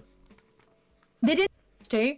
They did used to be a nice place to get cards. Yeah. 2 or 3, like even just a year back, a couple of years back, pretty much before COVID hit, they were a nice place to get cards. Just not anymore. No, I have a place that I buy cards. It's called Cosmic Collectibles. They don't rip you off, and they're nice people. It's very small as my camera turns off. It's very small, but they don't get a lot of stock, but they're nice. So their mystery boxes are awesome. I open those on my channel. So opened up a mystery box of theirs, and it was a lot of fun. I have to say, really? I really did enjoy it. I really did. Yeah. It was just. I've got one coming of those. It was just something that that my patron bought. He said, let's do a mystery box because there's no stock around. And I went, cool. So I asked a TCG group that I'm a part of, hey guys, where should I get a mystery box? And without a doubt, everybody said Cosmic Collectibles. So. Oh, good for them. Good for them. Yeah, no, yeah. That's awesome. But yeah, so it's interesting you say you like box breaks. I'm actually thinking of doing one. If that's something that people would be interested in, like I wouldn't charge over what I paid for them. So it just literally. Would you literally what you paid for it divided by 36? That's what people. Yeah, nice, yeah. Well done. Yeah, of course. I wouldn't like. They're kind enough to come and watch me open their cards. That's content for me, and it's I can give them their card. By the way, if you pull a Pikachu, I will swap it for you or offer you some money. But no, if you guys want a box break, because I've just done one for Vivid Vault anyway, but it was my own box. I didn't really think anybody would be interested in. So, but it turned out to have a lot of views. So maybe something potentially in the future on this channel. So... Psychics says, should we pre-order the Sanrio cards? Are Sanrio doing cards or Sanrio doing Sanrio X Pokemon cards? I don't know. I'm confused as to what that is. Sorry. Okay. Sorry, sweetly Psychics. And then Hello838 says, I got back into Pokemon cards in 2018 too. It all started when my brother-in-law randomly bought a PSA 6 Charizard. Fair play. From that point, I was hooked on buying vintage cards. That's sweet, man. That's good. Sweet. Yeah. They're doing Animal Crossing cards? Oh, sweet. Nice. You'll have to send me the link for that. I'm sure Lindsay will want some. Anyway, what we got next? I said to you, how has YouTube ruined the hobby for you? And you said no. It impacted you in a positive way. At the moment, it's ruined it, but as a whole, it is the reason why I started my channel. It is the reason why I got back into Pokemon cards on the level that I did. On a whole, the YouTube community and the Instagram community have been very welcoming to me and just very nice all round. So as a whole, excuse my French. Right now, no, I'm not going to swear. I cannot swear. Right now is arse. Right now is total arse. But this too will pass. Yeah, hopefully. So I've just wrote down, added onto this, you can't get hold of anything anywhere and scalpers are everywhere. But we've already covered that, so I'm not going to talk about that again. Yep. PSA is stupid. Are they? They've doubled their price. Oh, yeah, they have. People are mad about it. People wanted me to talk about it, so people are mad. Oh, okay. So yeah, PSA have doubled their price, which from a business standpoint of view, like we spoke about last week, is absolutely unbelievably fantastic and genius. Because no matter if you stop submitting, I'll still submit. But the price is double, so they haven't lost you as a customer. But however, the hype of it's come down, and that only one person is sending. Mm-hmm. So, from a business point of view, they are geniuses. But from a people point of view who actually want to submit from when they're already expensive enough, they are annoyed. Yeah, I can't really blame them. You can't do anything. That's the big hoo-ha, right? Like, no. At the end of the day, what they did was a smart business decision. Yeah, all right, we may all be salty because we're all sitting here struggling to, like, afford basic stuff anyway. Yeah, we can't even afford to buy a booster pack, let alone spend, 20 quid. And I think that, like, the whole Logan Paul thing really comes into play here as well. Mm-hmm. PSA cards, 2 years ago, people didn't know what they were, but... Ooh. Sorry, dog's barking. Yeah, I think somebody just knocked at the door. 2 years ago, people knew what PSA cards were, but they didn't, like, they weren't a huge deal. They weren't massively overpriced in 2018. I bet that PSA 6 Charizard that Hello 838 bought wasn't like a crazy amount of money. Like, no. but along with the hype and along with everything else, it's all just gone a bit over the top. Crazy. Cool. So, yeah. Logan Paul said he's had a positive impact on the Pokemon community. We've already read that. We've...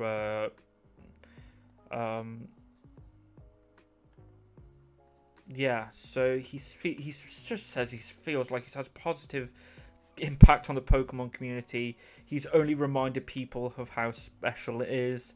But lastly, the people that are punished are the Pokemon YouTubers, because we have the least amount of views and the least amount of people watch us.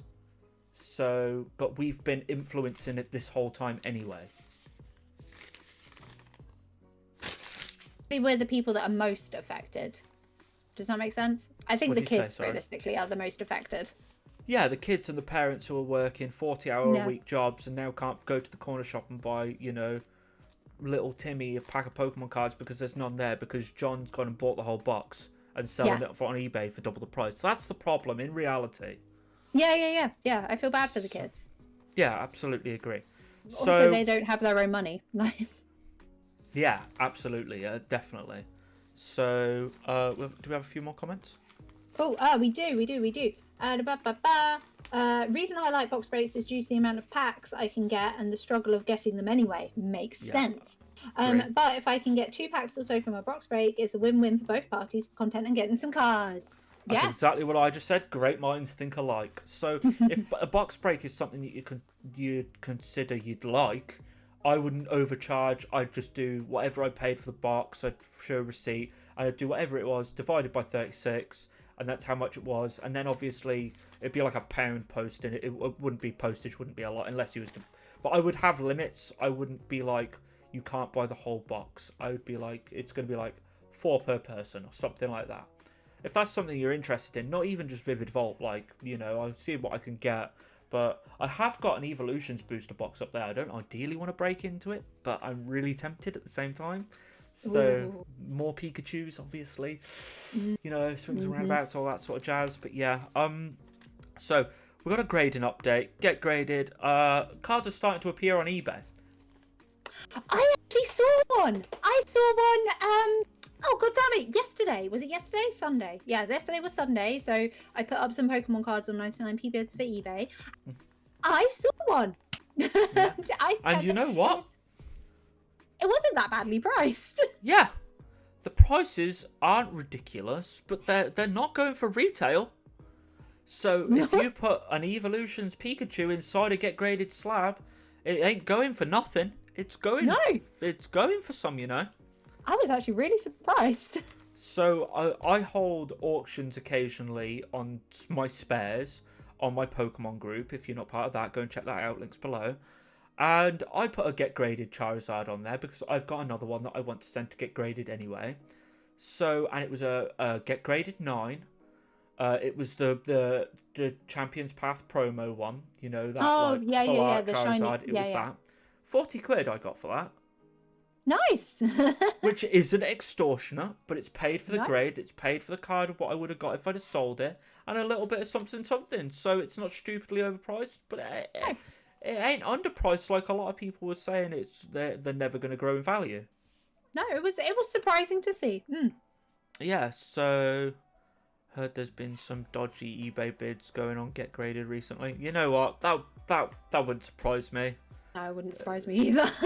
PSA are renowned, you know, there's shill bidding is something that is, you know, is on eBay. It happens.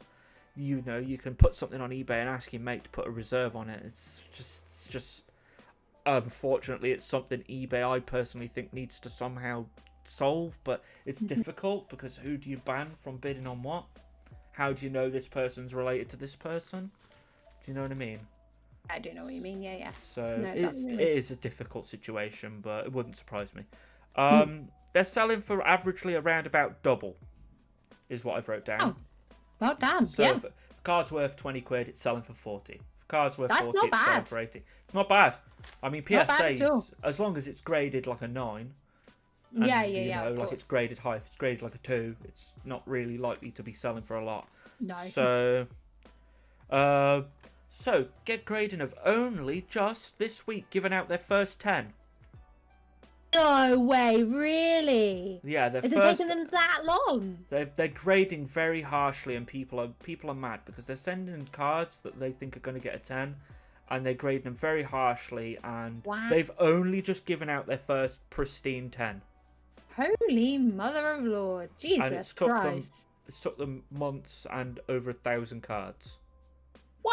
Wow!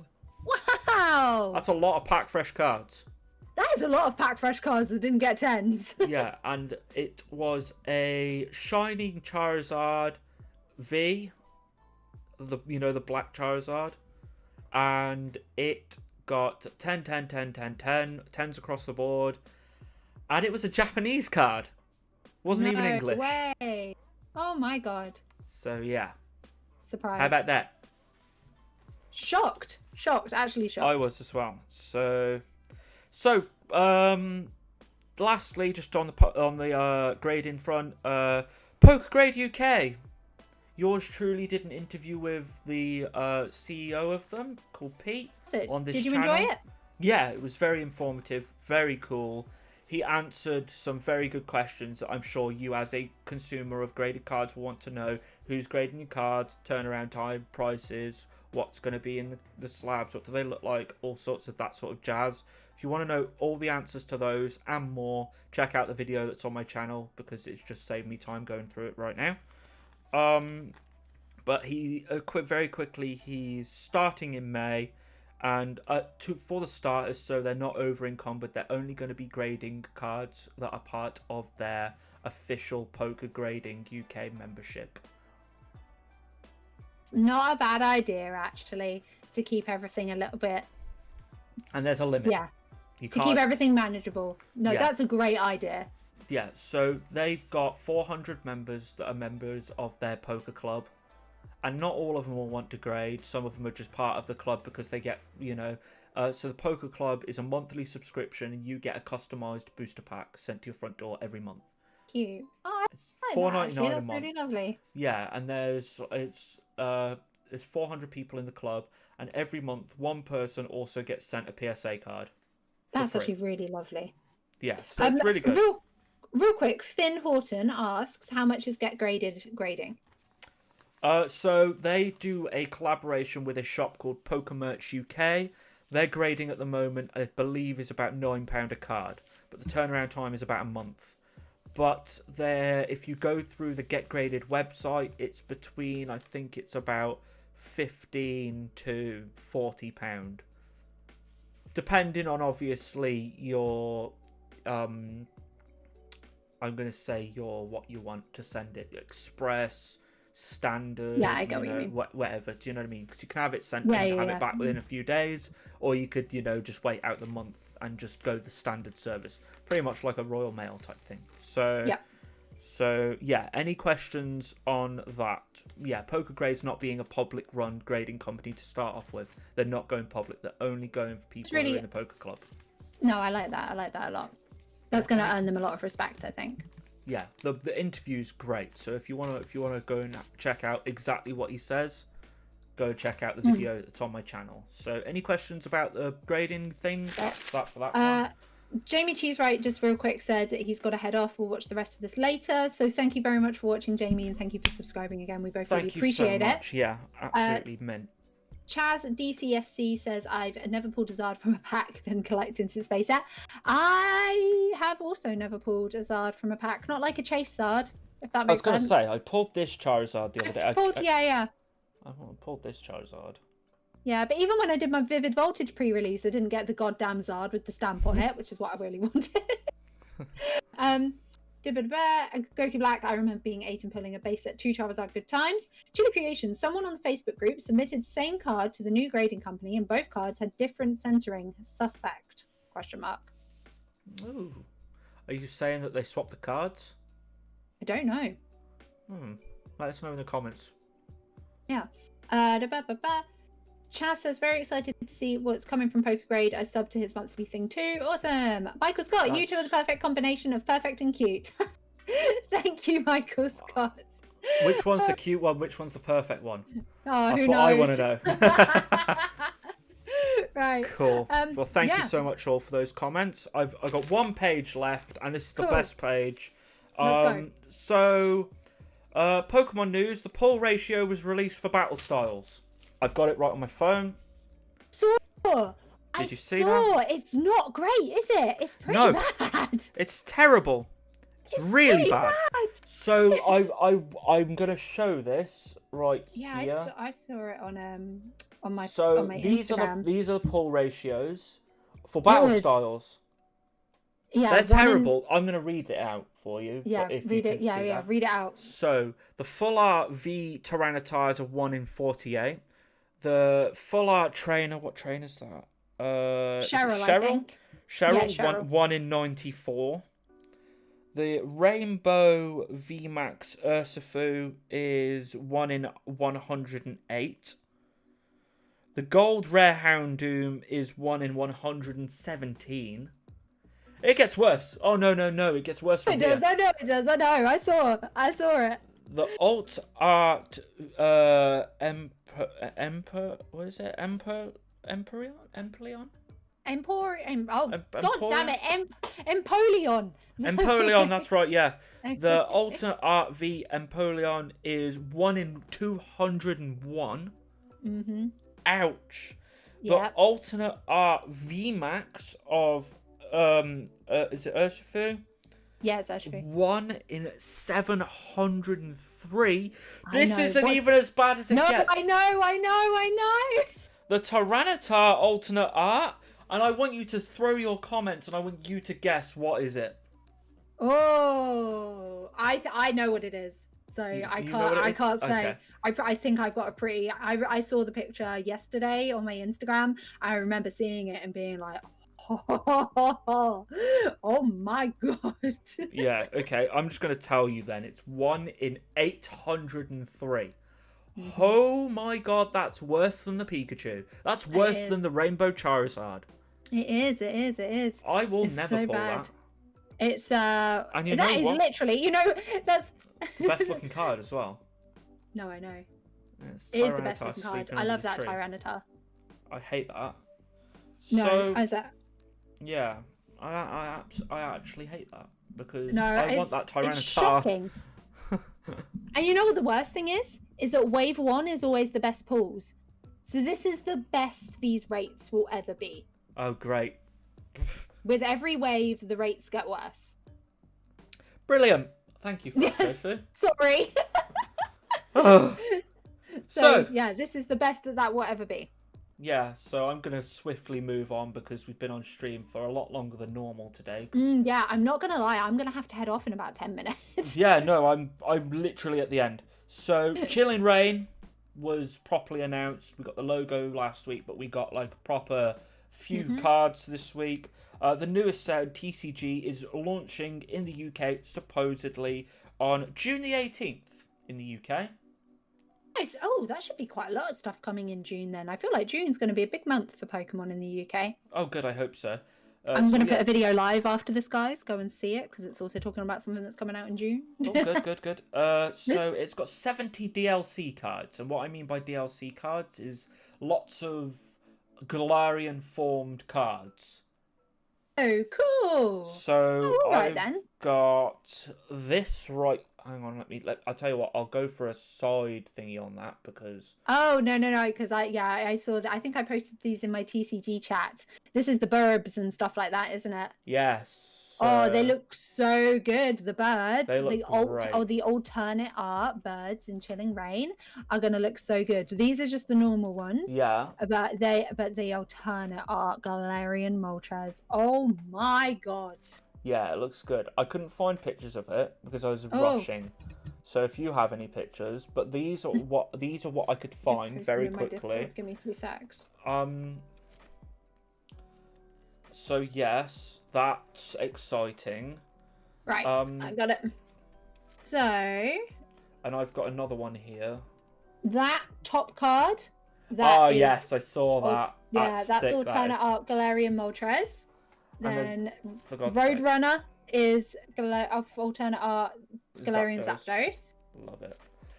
So this is what some of the DLC. So I'd expect to see cards of these. Yep. Oh, 100%. Yeah. And then we've also got a Rapid Strike Blaziken alternate full art, which is going to look like that. Oh my god, yeah, I saw that as well. That's sick. Yeah. Send me these photos. I'm going to do a video on this actually. Okay, I will do. And then our gold chase card. I actually really want this card. It's going to be a Snorlax. Oh yeah, I saw. Absolutely mint. I love that card. So so 70 DLC cards. Obviously the Moltres, the Zapdos and the Articuno are included in that 70 because they're Galarian.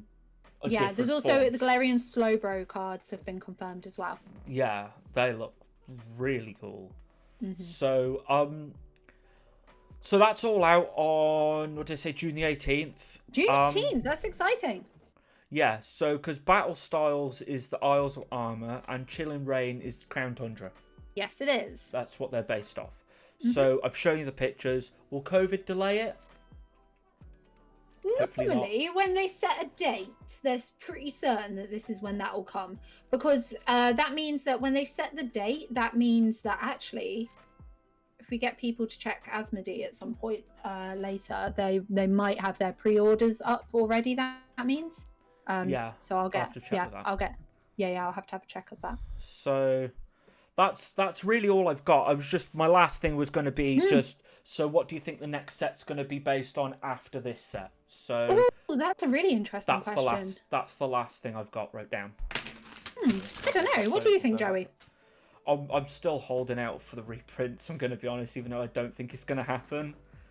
I'm hoping maybe like a Rocket set or a Jungle reprint, a Fossil, because they've done evolutions. So like Dan from Wizard Robe said, Evolutions 2.0. I would love that. I don't think it's going to happen at this point, but I would love it. What do I think would happen next? I don't know, in all honesty. I really don't know. I think I did guess that they should do Crown Tundra next, and now they have, but I actually don't know. Nope, I'm lost. Maybe a Neo Gen reprint, or just something you know completely... what? Right, okay. You know what, though? I wouldn't be surprised. I would not be surprised if we got a reprint of Charmander, Charmeleon, Charizard cards. As like a special set. Just all of them as a special set, like a Hidden Fate set or something like that. I hope they don't. It's not necessarily what I would want, but do I think it's actually probably quite logical, like as a business, but as Nintendo, and not Nintendo, as the Pokemon company? Yeah. Yeah. You're probably right. Or a Pikachu set. Yeah, a solid Pikachu set or a solid Charizard set. But to be fair, Vivid Volt's basically a Pikachu set. It is, isn't it? That's actually what I was just thinking of, because obviously after I've done this stream, I'm going to go eat some food, and then I have my own stream on Twitch where I open up Vivid Voltage, and I was just sitting here looking at Chunky Boy, thinking, yeah, all right, maybe some sort of fire, because this is called Vivid Voltage, right? Heavy theme on the electric. Yeah. Do I think that? Yeah, maybe something fire based next.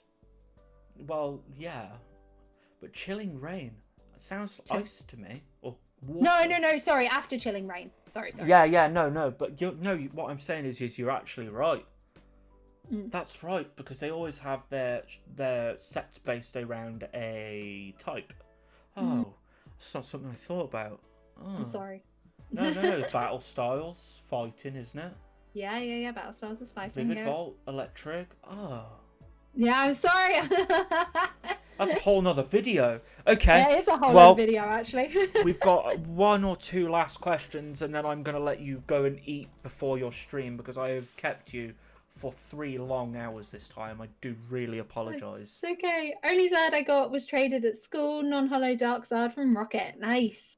I never pulled it. My partner's actually got that card in holo, though, sitting around somewhere. Oh, nice. What's your favourite card right now, any set? Oh, damn. Says Chaz DCFC. I do really like the Rainbow Pikachu. I do think it looks very cool. I don't actually own one, and I've never seen one in person, so I don't think I can say that. I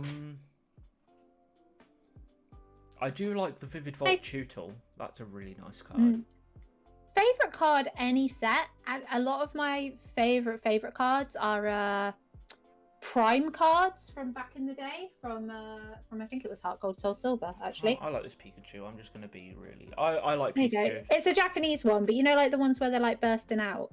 Yeah, like an amazing rare. Yeah. But these are from back in the day. That one's nice. a Japanese one. But I like this one. This one's my favorite. Oh, he's a cute boy. It is a good little. Yes, I love that card. That's also one of my favorites. I don't think I could choose one. That's like choosing one of my children. It's like. Yeah, I know, right? Yeah. But yeah, I don't really have one. So, and then final question to finish off the stream on is actually a very good question. When's the next stream? I'm gonna make sure I catch these streams as often as I can. Both have good chemistry and are very entertaining. Nice to see more UK representation. Whoop, whoop. UK. Yeah, Monday 3 p.m. GMT. Yeah, every Monday, as far as I'm aware. Monday 3 o'clock in the afternoon in the UK time GMT. We are here chatting about all the Pokemon and Nintendo news that's, relevant to us. And if you one of us physically hurts themselves, unless one of us physically hurts themselves or has a mental breakdown, basically. Pretty much, that's the plan for the ongoing future. Yeah, so we may have to juggle the day around at some point, but it will always be made fully aware that we will be going live once a week. So, but join our Discords, that's the best place really, or follow us on Instagram. That's really the best place to keep up to date with actual us announcing things. Discord especially for me now, because I can talk to everybody. For me as well.